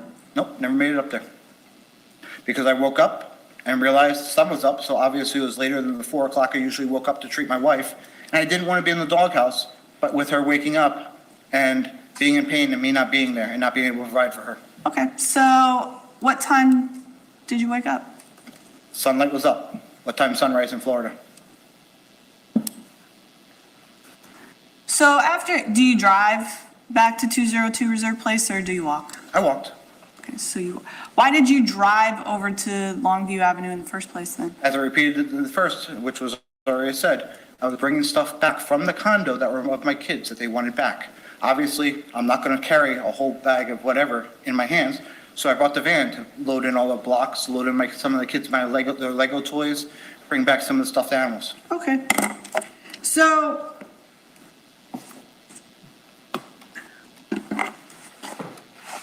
you get back and now it's daylight. The sun is up, yes. And which door of the house you go into? Back door. So you go in the back door and what do you do? Go to pee. After I walked through the kitchen and saw the remnants of everything. Okay, so you see everything still on the table, you pass the bathroom to go upstairs, right? No, I went to the bathroom downstairs. Okay, I thought earlier you testified that you went upstairs to go to After the I went to the bathroom. What I testified was I went to the bathroom, then went upstairs to meet my wife. Okay. So at what point did she come to the top of the stairs then? When I came out of the bathroom downstairs, she must have heard motion. She was at the top of the stairs. Okay. So, were the doors to the library open or closed? Don't know. Didn't see him. Is the library not close to the stairs? The library is past the stairs. That's correct. But when you have to pee, you have to pee. Well, you're standing at the bottom of the stairs looking up at Megan at the stairs. You can't see the doors to the library? Ma'am, can you see that gentleman back there? Mike, you don't ask me questions, I ask you questions. You take the blue pill, you continue.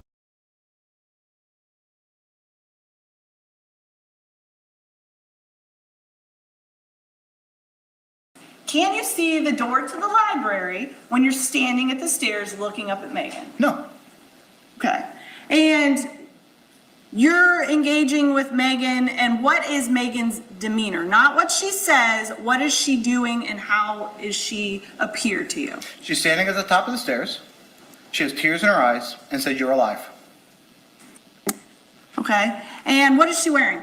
She's wearing my gray Hydra Works shirt, which is something she usually slept in. And she's wearing some kind of pants of some sort. She had clothes on. And did she have any injuries at that point?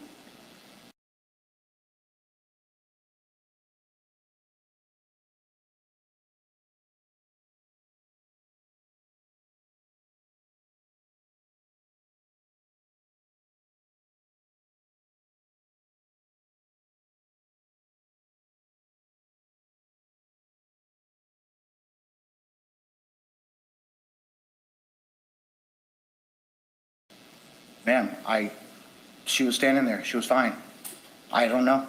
I hugged her, kissed her, told her, I'm sorry I'm late. Asked her Okay, where the so what kids were. happens next? I go into the bedroom because I wasn't feeling well, and she wanted to talk to me in the bedroom.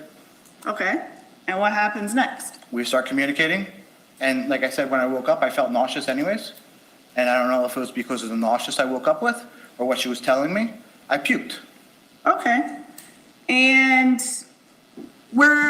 so are you in the master bathroom? That's correct. And where's Megan? You know, she's somewhere behind me. So you don't know? She's talking within voice distance. I can't tell if she's this distance away or she's this distance away. Is she in the bathroom? Like I said, I can't tell. You're asking me specific. She's in the room someplace. So if you don't know, your answer is I don't know. Do you know if Megan's in the bathroom? I do not know if the Megan's in the bathroom. Okay. But Megan is talking to you. That's correct. And after you're done in the bathroom, where do you go? Do you want the whole chain of events or do you want? Which room of the house do you go into after you leave the bathroom? Zoe, I go into my master bedroom, then walk through the door into the hallway and walk into Zoe's room. And is Alek and Tyler's door open? That I don't recall, ma'am. I'm sorry. Why did you go to Zoe's room? Because she said she said the kids were dead. And Zoe was my little angel. That's the first one I went to. So when you get into Zoe's room, what do you see? There's a pillow on her head. There's a hand. And there's covers on top of her. She's laying on her mattress on the floor. The mattress is on the floor. She's laying on her mattress. What do you do? I went over to her. I uncovered her mouth, uncovered her face with the pillow. She had told me that she had stabbed the kids. So of course I look for blood. I look for anything. Look for any sign of life. Hey, Black Lady Jane, it's okay. Glad to have you here, and season greetings to you and to everybody out there, and hugs and kisses. Glad to have you here. Back with this monster again. Oh boy. Resume. There was nothing. I turned back to her and I said, I thought you stabbed her. She says, I thought I did. I didn't know. It bounced off of her. Okay. So after you discover Zoe, what do you do? I went to the bathroom and picked up a washcloth. Her mouth was open. Her eyes were open. She looked uncomfortable. It's my normal demeanor to help put my kids in rest. Don't ask me why I did it. I was trying to close her eyes. Okay, so where's Megan when you're doing Somewhere this? behind me. She was following me, talking to me. At one point, she was standing in the doorway, talking to me from the doorway to me because I was asking her. I said, I thought you stabbed the kids. Okay, so you said you had charged your phone the night before. Did you have your phone? I said I plugged it in and attempted to charge. Little did I know that the charger was not a direct charger. It had to have the engine on. The battery never charged. And I also found out that phone wasn't an active phone. That was a phone that we used for things. So no, it was not charged and it was not a technical phone. Okay. Were there other phones in the house? There were other possessions of phones in the house, but Megan hid them and would not tell me where she hid them. So it's your testimony that you could not have called anybody. That's correct. I didn't have a phone. And it's daylight, right? Yep. Okay. Is it during the week? Is it on the weekend? It's on a day that the sun was up. I do not know the days. The only isolation of days I've been given is from a receipt that I saw up there. Okay, so my question is it during the week or during the weekend? So your answer is what? A day that the sun was up. That's all I know. Okay. And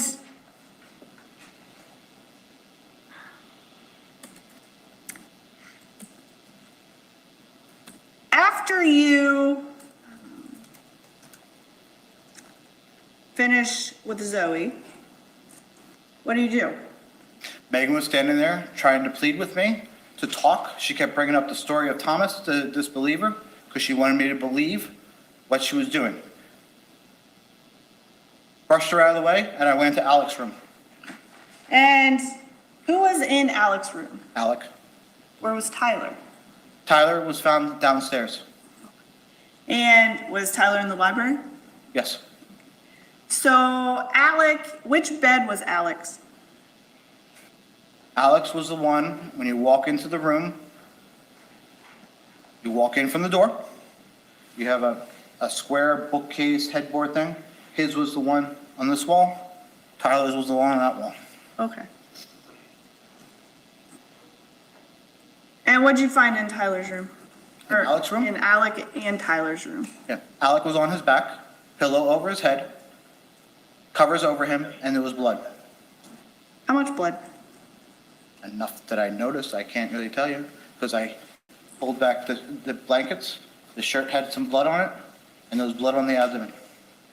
Was there blood on the blankets? Didn't inspect it. My goal was to see if they were alive, and my goal was to see what the hell happened. Okay. My language. So after you see Alek, do you go downstairs to Tyler? No, I actually do the same thing with the washcloth. His eyes were open. Good question, Rusty. No, I don't think he was out on bail. I don't think so. Because some of the old clips I was seeing, like news clips, he was always in that orange jumpsuit coming to court. So I don't think he was. I think he was stuck up in there in prison. That was it for him. Never walked the streets again. All right, resume.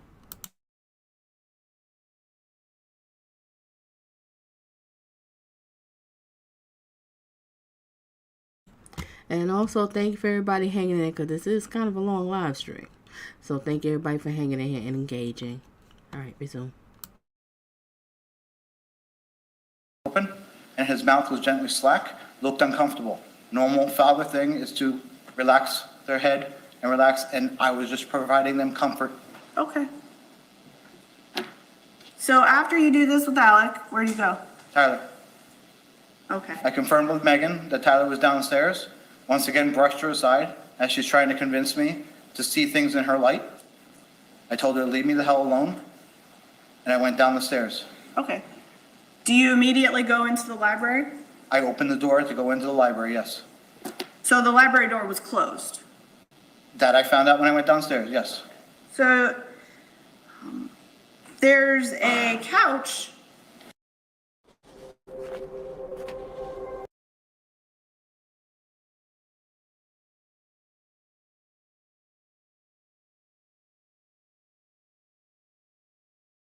In the library, right? Yeah, among shelves and a carpet and some toys, yes. I'm just talking about the couch. All right, Black Lady Jane, look. Is he cute? Adorable. See, I was looking him up. All in the pink and everything, just too cute. But I just love cats, but I only like dogs that don't grow. That's like tiny, short dogs, little ones. This one's so adorable. Sorry, that's just a little conversation with Lady Jane and I having. All right, resume.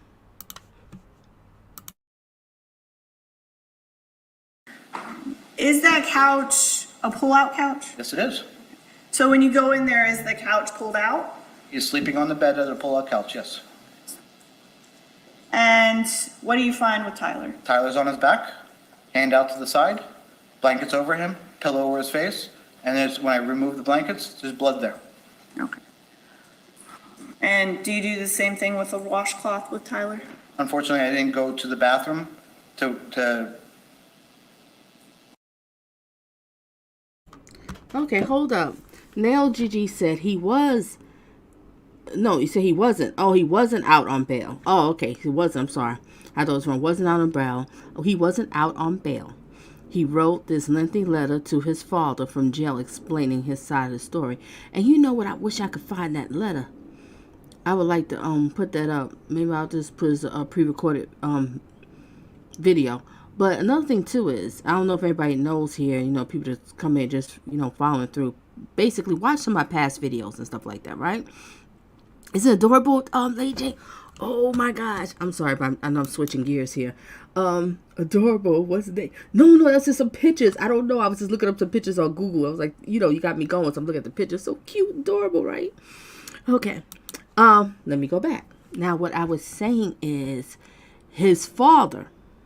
Now, everybody follow me. His father was out here running around with a bunch of different women. So he decided, I guess, that, he wanted to get rid of his mother because he's basically in the way. So he paid somebody to basically break into the house to kill his mother. So when the guys, broke into the house and attacked her, Mr. Monty, Anthony Monster, he was a little boy and he seen it.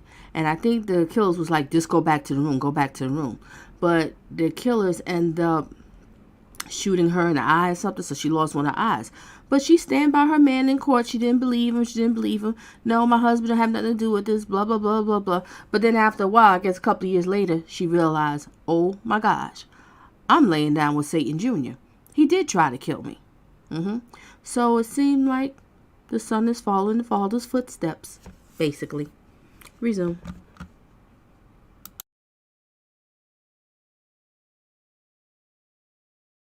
What's it called? Refresh it. It was just on me. Okay. And where's Megan?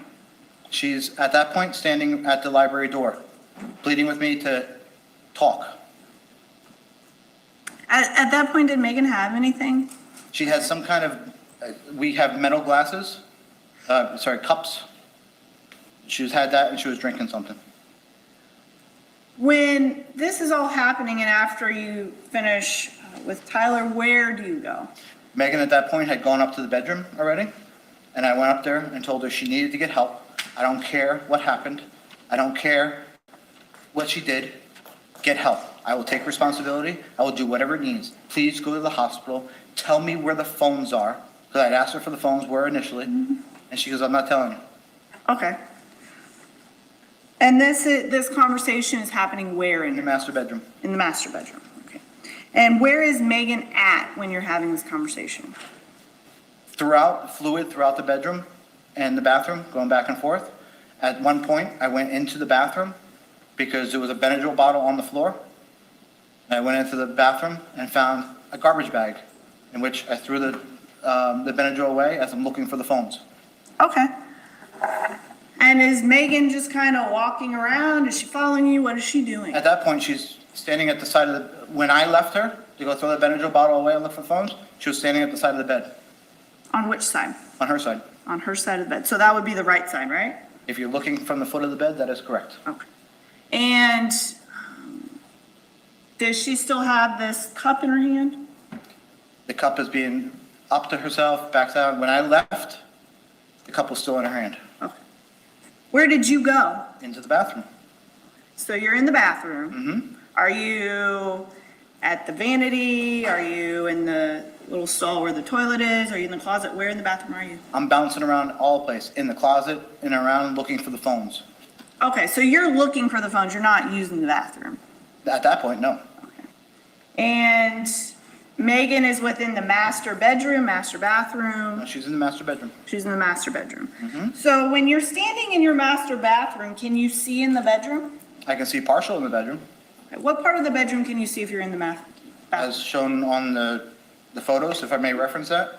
Yeah. I could see the green chair and the, what are they called? My mom used to call it a hope chest, but we had a. The chest at the foot of the bed? Yes. Okay. So you can see that view from the bathroom. Is Megan within your view? No, she's standing by her end table. When I left her, she's standing by the end table on her side of the bed. Okay. And how long are you in the bathroom? Don't know. A few minutes.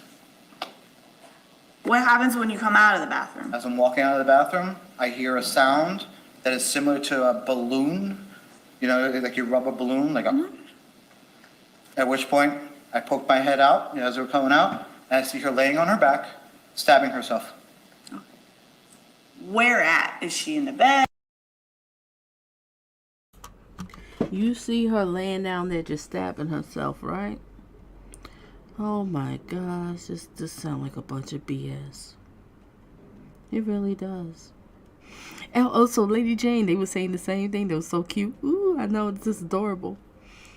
This man he's completely out of his mind. You know what? I wish I could find some like interviews with his employees. What do they say about him as being a boss? I'm just curious. I'm like a deep thinker. I like to look at all angles of people and their surroundings, especially with these criminal minds. Like, how can they do that? Oh, another thing too, I'm going to ask everybody in the chat. Just put in the chat, let me know. Did anybody here was a Criminal Minds? Just like to watch the show Criminal Minds? Yes or no? Just let me know. Just share it. All right, let me resume. The show Criminal Minds, if you don't know, that was the show that used to be on before. You're into Criminal Minds. Resume. She's laying on her back, on her side of the bed, with her head on the pillow, laying on her back, on top of sheets, with the knife in her abdomen. What color was the knife? The knife was the only knife that was there, was a green buck knife that I bought for the kids as a Christmas present as part of their fishing lures. Okay, so she has a green knife. That's correct. Is she right-handed or left-handed? Green-handled knife. Green-handled knife. Is she right-handed or left-handed? She's right-handed. And which hand was on the knife? Both hands were on the knife. Okay, ladies and gentlemen, I have about 24 people in this chat, if I'm correct. Why the likes are not going up? Come on, when you enter somebody's place, just hit the like. That's just it. 1, 2, 3. Just a second. Oh well. Please hit the like. Alright, resume. Both hands are on the knife. Yes. And you said that the knife was in her abdomen Yes. when you came out of the bathroom. Yes. What'd you do? I stood there in shock, and I said, "What the hell are you doing?" And at that point, she says, "I'm doing what I did to the boys. I'm trying to get my inferior vena cava." This is a bunch of BS. What are you doing? Nah, I don't believe it. Well, hey, we know that the jury didn't believe it. This guy is completely out of his mind. Ladies and gentlemen, these narcissists, sociopath, psychopaths, histrionic, borderline personality disorder, all of them have issues.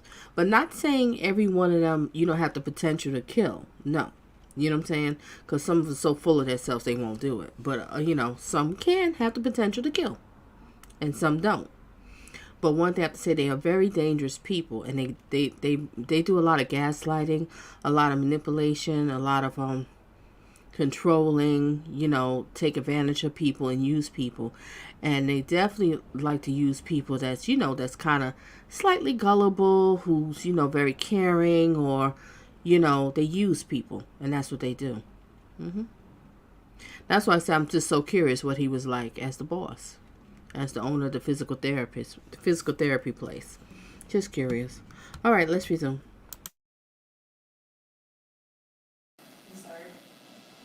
She said, "I'm doing what I did to the boys, trying to get my inferior vena cava."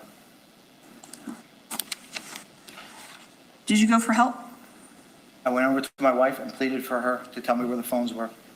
She asked me not to leave her. She did not leave the boys. So my question is, did you go for help? Yes or no? The answer is no. After Megan dies, what do you do? What do you do? Well, we skipped over quite a bit there. I don't know if you want to go through everything or not. What did you do after Megan died? Ooh, he's getting angry, being a little sarcastic, aren't you, sir? Huh? A little sarcastic, huh? That's why you behind bars. Reason, let me see something. Rusty said something. So he doesn't try to stop her. He just asks, "What are you doing?" Pretty obvious she would be stabbing herself. Exactly. This is crazy. A bunch of BS. And if you notice, when he's doing this one, when he's being, being cross-examined by the prosecution, he's not really looking at the jury. He's more focused on her because he's angry. He's peed off. You notice that, right? He's not really turning the chair around, going to the jury as he was before. Now his focus is on her. You know, it looked like she is the problem. No, honey, she's not the problem. You are the problem. Resume. What did I do? I yelled out the window to see if anybody was around to help. There was some weird sound coming from her mouth. I thought she was breathing. I started CPR after I wiped her mouth off with that gray pillow. Okay, so she stabs herself once or twice? Like I said before, she stabbed herself a cumulative times of twice. Okay. And these are right after each other? That is no. Okay, so what happens? She stabbed herself the first time. I sat there pleading with her to allow me to find the phones, to allow me to leave her to go get help. My loyalty is to my wife. She did not want to be alone. I thought if I stood there, she said she was going through the inferior vena cava. I have medical experience to know that one of those major arteries will bleed out quickly. In the area of the house, we liked the house rental because there was no one around. Neighbors weren't there. Most of the neighbors around us were snowbirds. If I left her, I thought she was going to die.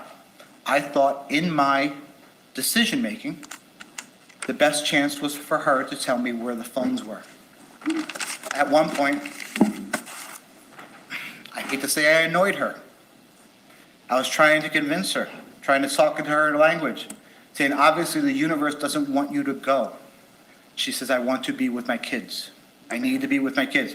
So I leave. Objection, non-responsive. What do you do after Megan dies? Like I said, I yell at the front window of our bedroom for anybody. Help, 202, please. I don't know where the phones are. I hear some kind of weird breathing, some kind of weird air exchange, something. No heartbeat. They never went over that in CPR class. But you know,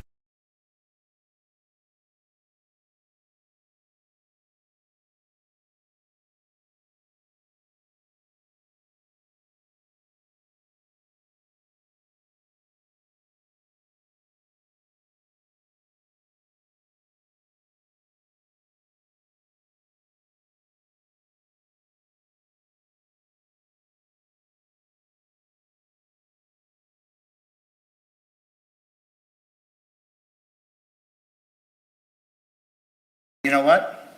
I was trying anything. So I started CPR, chest compressions. And when I didn't see her breathing, I would do mouth compressions. I didn't care about the blood. I didn't care about all that. What do you do after this?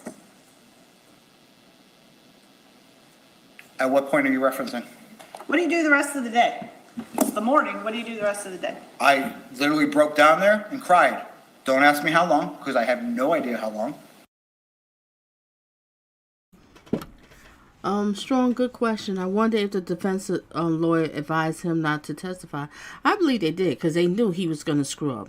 You know, they've been doing this for a long time. They could figure out you're a narcissist, a sociopath, you have toxic behaviors, you're going to lose yourself and everything, and they don't want to damage the case. It's already damaged because, I mean, they walked into the SWAT team, whatever you call them, that walked in and they found a bunch of dead bodies and you was there. I mean, it's quite obvious.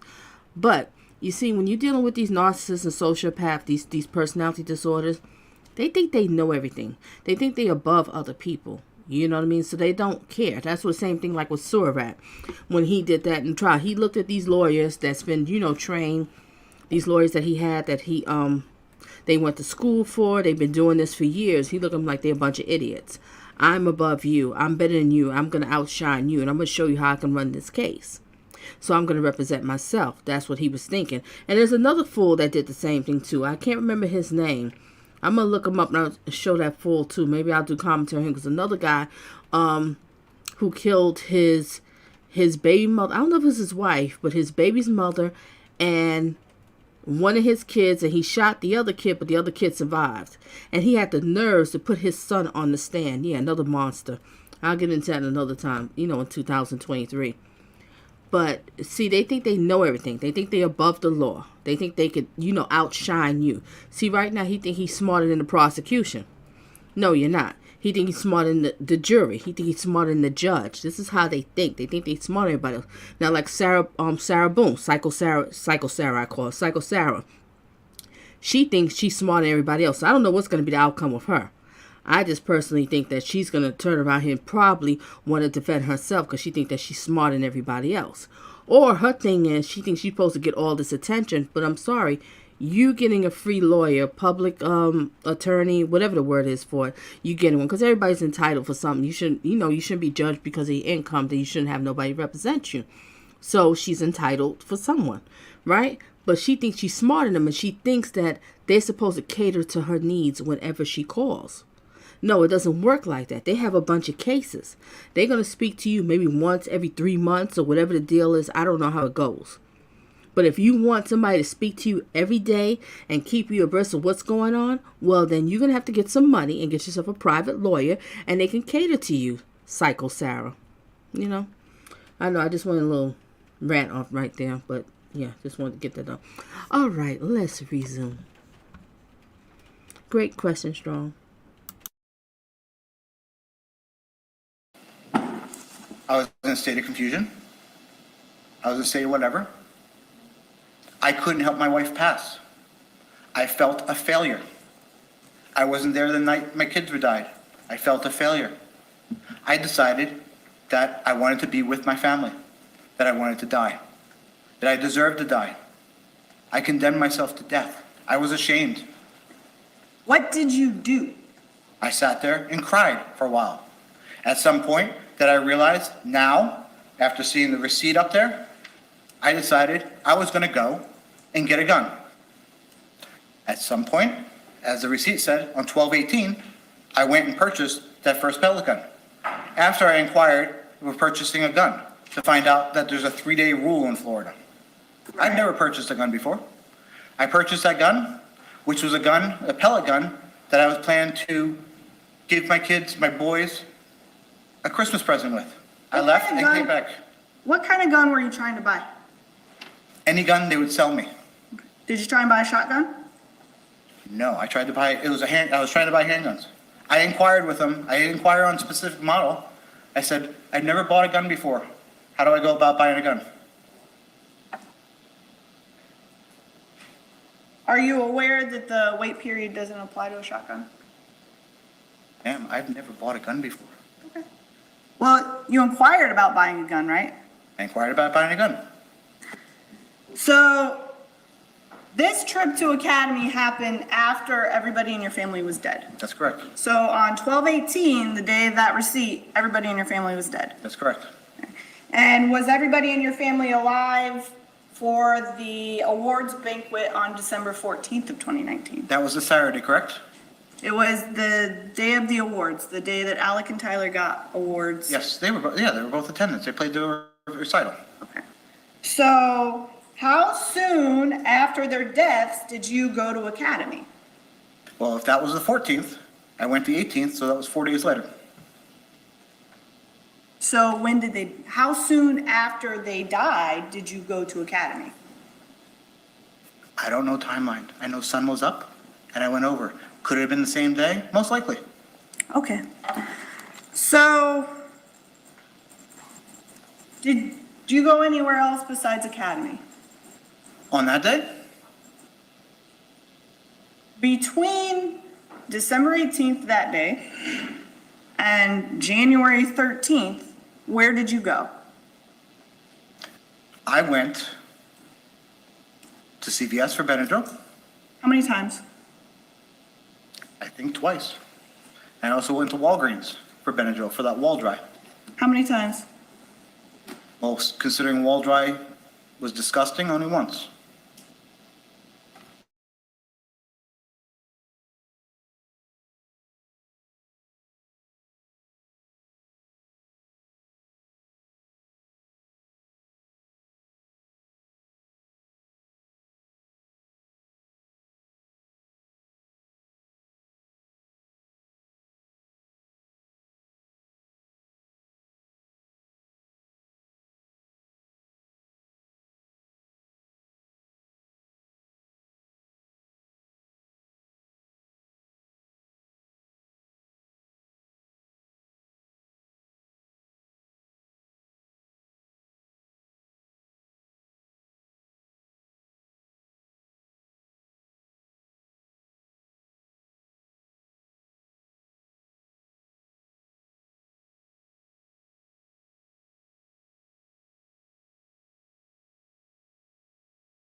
I had on mute just now. My internet is acting up. Weather too.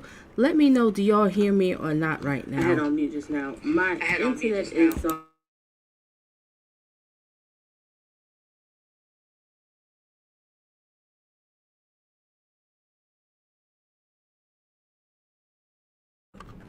Okay, now I'm echoing.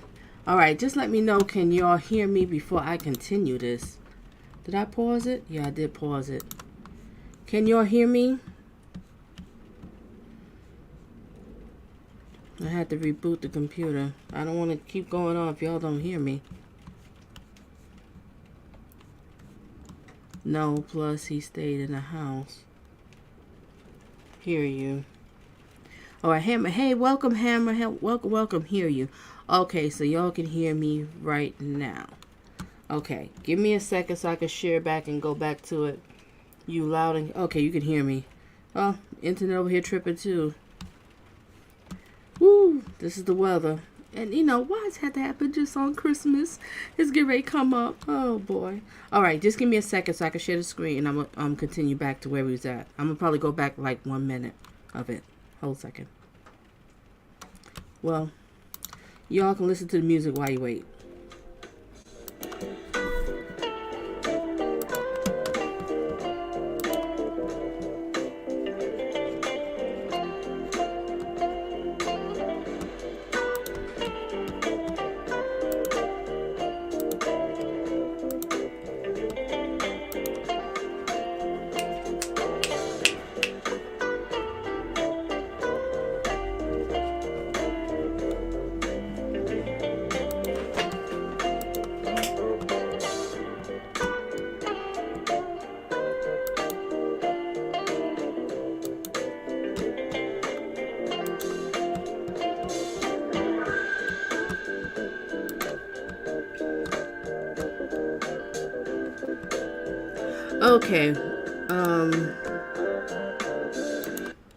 Okay, ladies and gentlemen, I'm so sorry about that. Let's continue. That's why my Wi-Fi was like, you know, tripping and stuff. Oh boy. All right, I'm going to resume now, ladies and gentlemen. Sorry for the technical difficulties. Let's resume. Look at this adorable one. Isn't it cute? It's adorable. Okay, resume. Did you go to Sarasota? No. There was no way I could drive to Sarasota. Did you leave your phone at a Starbucks in Sarasota? If I didn't go to Sarasota, I didn't leave my phone. So you're denying that you went to Starbucks in Sarasota? In Sarasota, that's correct. And so you never went to the beach in Sarasota? Nope. It was over 2 hours away. There was no way I could drive. And you did see the... Thank you, Lisa. Ronnie O'Neal. I couldn't remember the name, but I can never forget that hair. Thank you, Lisa. Resume. And sorry again for everybody with technical difficulties. Whatever you call it. Resume. The interview that was played yesterday, right? Correct. I did see the interview. And you did speak with the detective more than one time, right? That's what they tell me.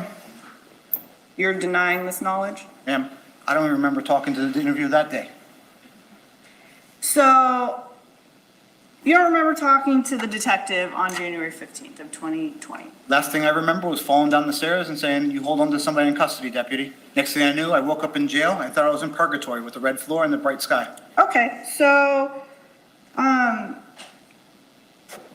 you discussed a lot of information, wouldn't you agree, in the January 15th, 2020 interview? From what I saw, yes, and from what I read, yes. And you adequately discussed Megan's health conditions that you were aware of, correct? Correct, the ones that she suffered for the previous 8 years with, yes.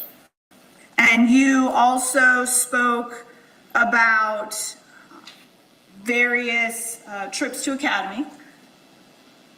That's what I said, yes. And you went to Academy at some point as well to purchase a longer knife? That's correct. And isn't it true that you also said in the interview, you spoke about the note that was left? That's correct. And you told law enforcement that you printed it after Megan's death? Correct. And you testified here today that that wasn't true? That's correct. And that wasn't the first time you told that to law enforcement, was it? Well, actually, let me correct the facts on that case, please, if you may. The initial note was the one I didn't print out. The note I found in my pocket after, which is the note Meg printed out, that I found in my pocket after I urinated myself in the garage after one hallucination and drank what I thought was coffee, but I'm pretty sure it was motor oil. I went into the house, stripping, and found the note in my pocket. Which note? The note Megan had left. What was on that note? On that note was essentially, I didn't read this note. Looking for a publisher that treats you more like family and... But from what I recall, it said we did it as a family, which she referred to as family lineage. I had a different relationship, a different definition of family. And the other thing was where she wanted her ashes. At the bottom of that note, it said, Tony, I love you forever. Please forgive me. What did you do with it? What did I do with that? Yeah. I took it out of my urine-soaked pants and retyped it because I wanted my residual family, or my leftover, the family that was alive, to keep the knowledge that we were a family unit, and I wanted my wife to know, I want my wife's wishes known where she wanted the ashes buried. She wanted to be buried with her father, where we released the ashes at Harkness. Was Megan's note handwritten or typed? It was typed. And did you ultimately throw it away? I ultimately put it in the, there was a fan box in the kitchen. After I typed it, and I typed a second one that was, when I retyped it, there was some errors in it, so I put the urine-soaked one and the one with errors in it in that fan box.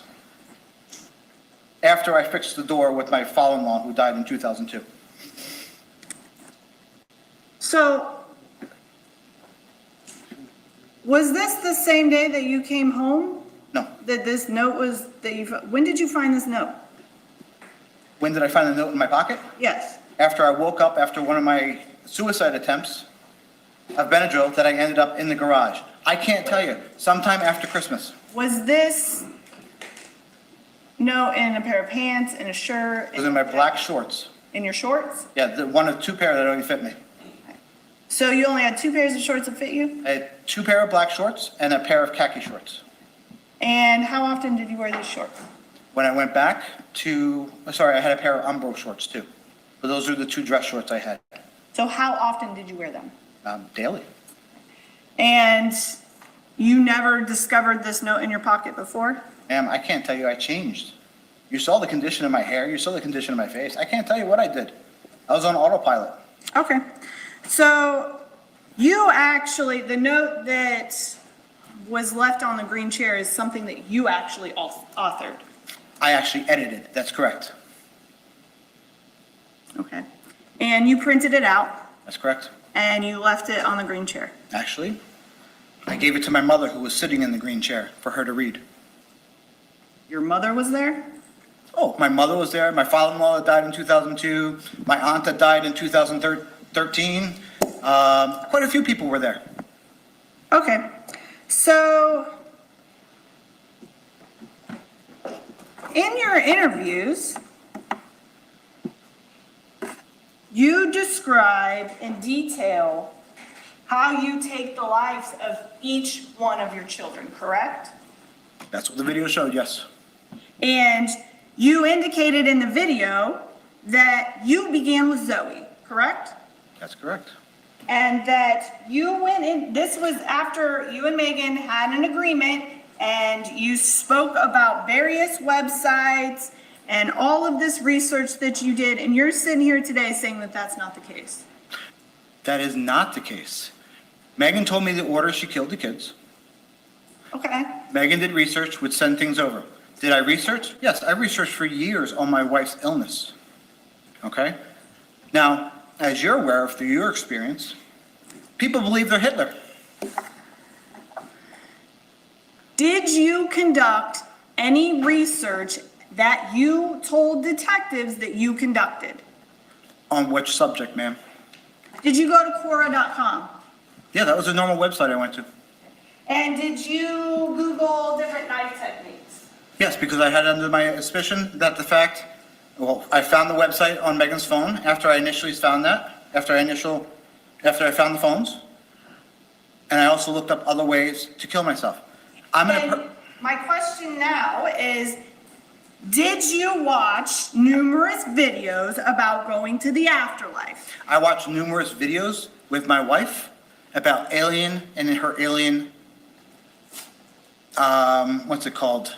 I don't want to call it an infatuation, but she believed in UFOs, aliens. Those are the videos. I've never seen a video about her afterlife. I've only... So everything that you told the detectives, the multiple times that you spoke to them, is not true. Number one? Yes or no? What you told detectives about you conducting the research with Megan and watching all of these videos on the afterlife is not true, yes or no? I did not watch videos on the afterlife. And is it true that the multiple times that you spoke to detectives, that you told detectives that you went into Zoe's room, you gathered the courage, and you rolled over on top of your daughter until she suffocated? Isn't that what you told law enforcement? Is this a yes or no question, or do you want the answer? Yes or no question? That is what the video, yes, showed. And your testimony here today. This devil rolled over his daughter and suffocated her.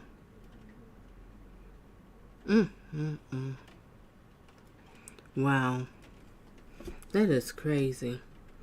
And ladies and gentlemen, this stuff happens all the time. It could be a next door neighbor, could be a school teacher, your pastor, all around. You have a lot of people around here that's walking around that works for the devil. They do evil things.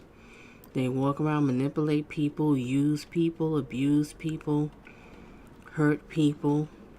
That's what they do. This man is pure evil.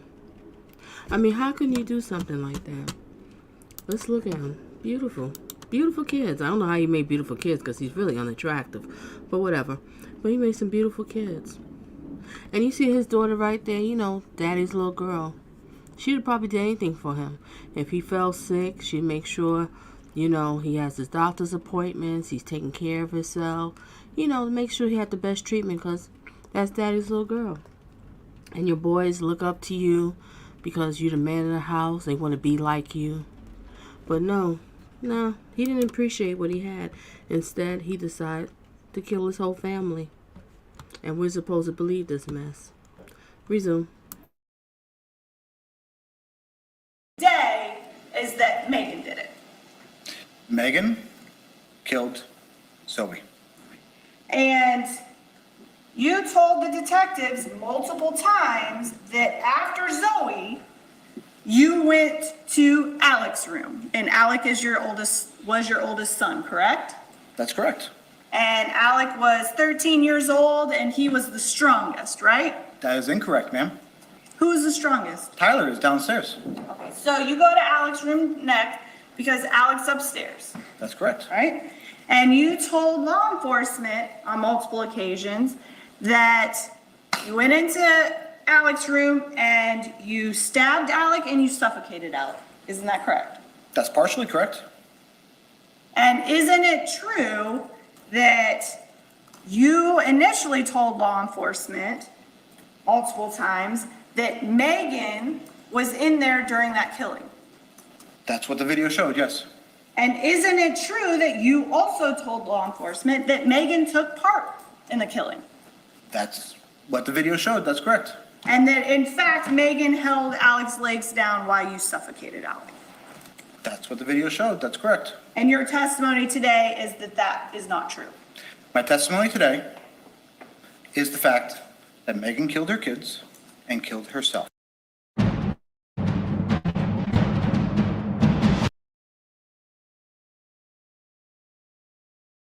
So, next, you told law enforcement that you went to Tyler's room.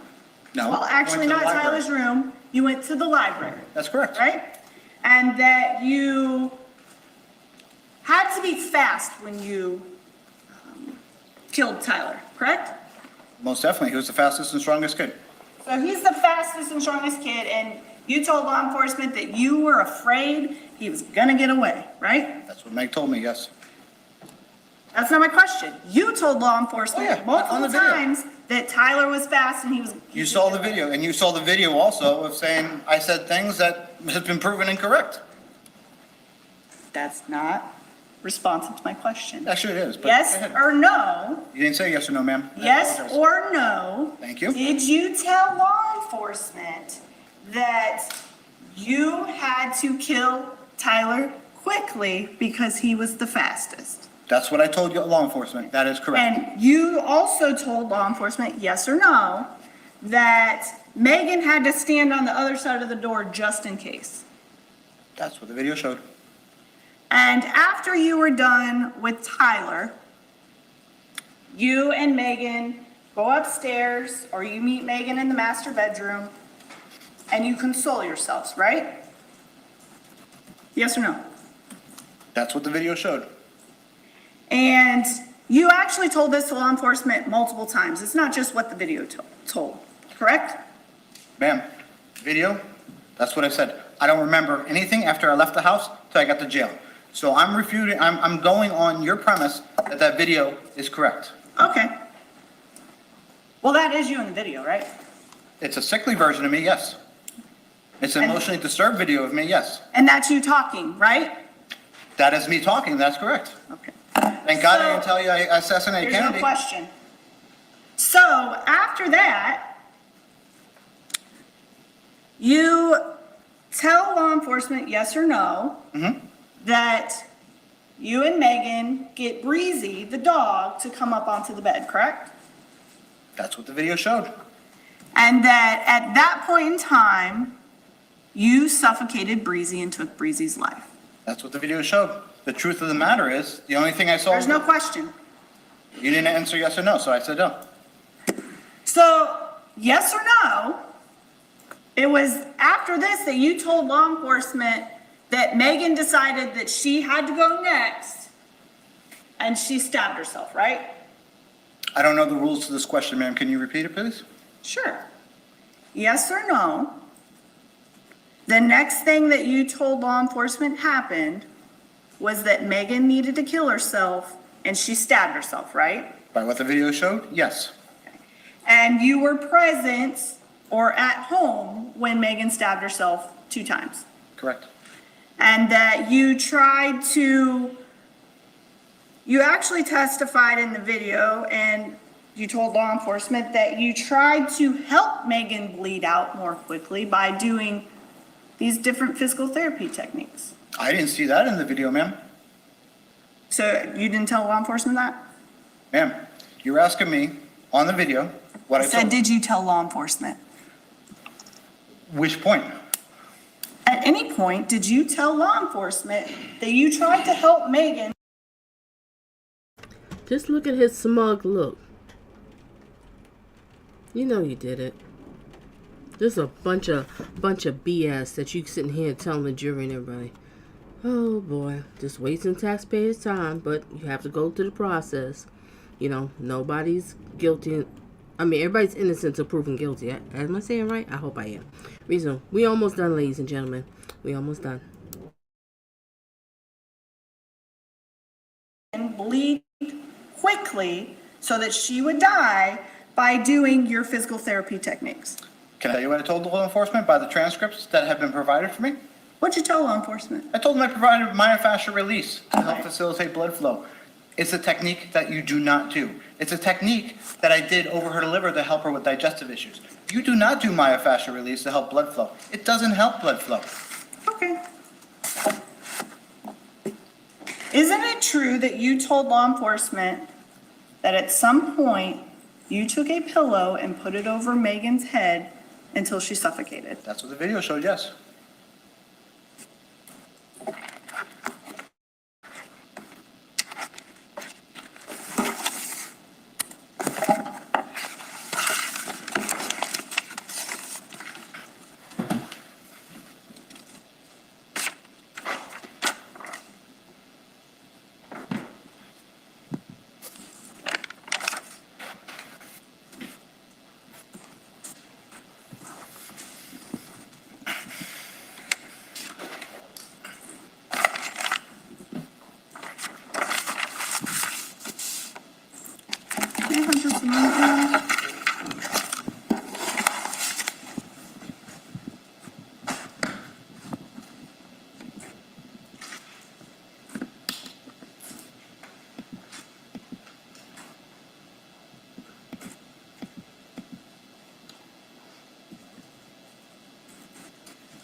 was Tyler's birthday?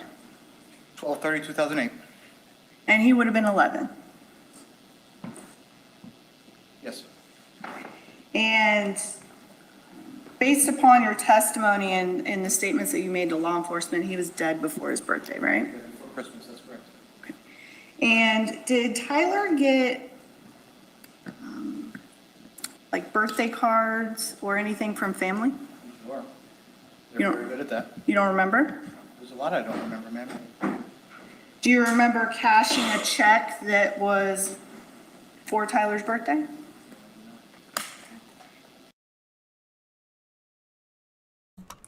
Narcissists and sociopaths, they always have selective memory. They remember everything quite well, but they just choose what they want to remember and what they don't to feed you a bunch of BS. That's what they do. And that's a form of gaslighting you. Resume. And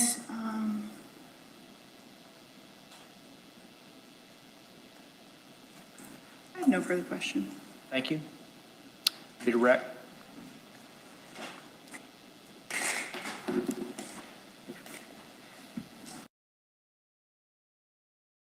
Look at his face. He's like, help me. You're my lawyers. You supposed to give me a defense. You better redirect and correct this. Ha! Good luck. Resume.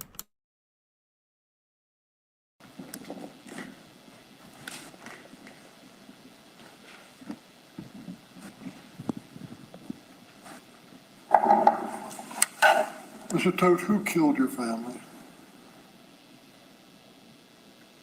My wife killed her kids. And you were not involved? Thank you. Mr. Todt, you may step down and join your attorneys at council table. Thank you. Thank you.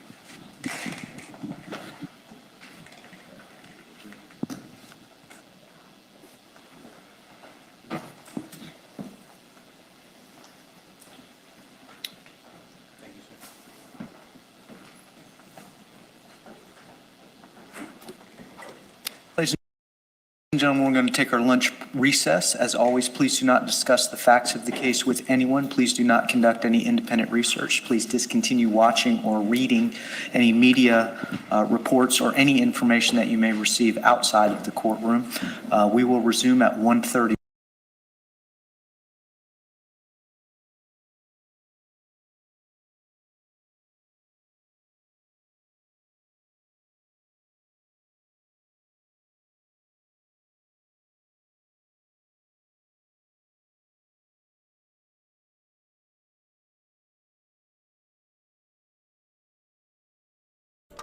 Okay, ladies and gentlemen, that's the end of it. All right, I'll probably put up the verdict one. I'm not gonna show it tonight because it's like late. I had y'all here for like forever, but I'll show the verdict, which I didn't even watch the verdict and see how he responds. So we'll do that, and I'll just put it up as pre-recorded video and everything. But thank you for being here. I'm so sorry for all the glitches. The weather is bad just before the holidays, and hopefully, Rusty, you doing well on your end. And to anybody else who's dealing with, bad weather and stuff like that. And hopefully everybody getting their holiday shopping going. And make sure if you're out there shopping, make sure you get something for yourself. And thank you for everybody for being here. Thank you for engaging. Thank you for the ones that hung in here during the, when my computer was acting foo-foo, the internet service and everything. All right. And everybody had themselves a blessed night and a great one. And you too, Hammer, and blessings to you. And stay tuned for some more of Donna Just Being Real. And shout out to the people in the bushes and stuff. And thank you to the moderators. Looking forward to seeing the verdict. Okay, so I'll put that one up when I'm gonna do it. Maybe I can record it and probably post it for tomorrow. All right, maybe I'll try to post it for tomorrow. But I'll definitely put the videos for the verdict. All right, and everybody, make sure you hit the like if you didn't. And also go back and check out my my posts, and now and then always check the posts so I can be in contact with everybody. All right, and Rusty, good night, safe, and happy holidays to everybody. Please, everybody have themselves a safe holiday and a blessed one. And most important, please do not drink and drive. Don't let nobody drink and drive. Just stay the heck away from them. Okay, because there's some crazy people on this road. I just don't get it. You know, I just don't get it. I really don't. You know, they'll find out. Yeah, and peace. Peace out to you, to everybody else. Alrighty. That's the end of it. Oh, let me just say something real quick. Let's end with this one. What is the behavior of a narcissist? Narcissistic personality disorder involves a pattern of self-centered, arrogant thinking and behavior, a lack of empathy and consideration for other people, and an excessive need of admiration. Others often describe people with NPD as cocky, manipulative, selfish, patronizing, and demanding. Don't it sound like him? All right, like I said, if you want to reach out to me, feel free. Check the description. You can email me and we go from there. Everybody have themselves a blessed one and a safe one. And bye.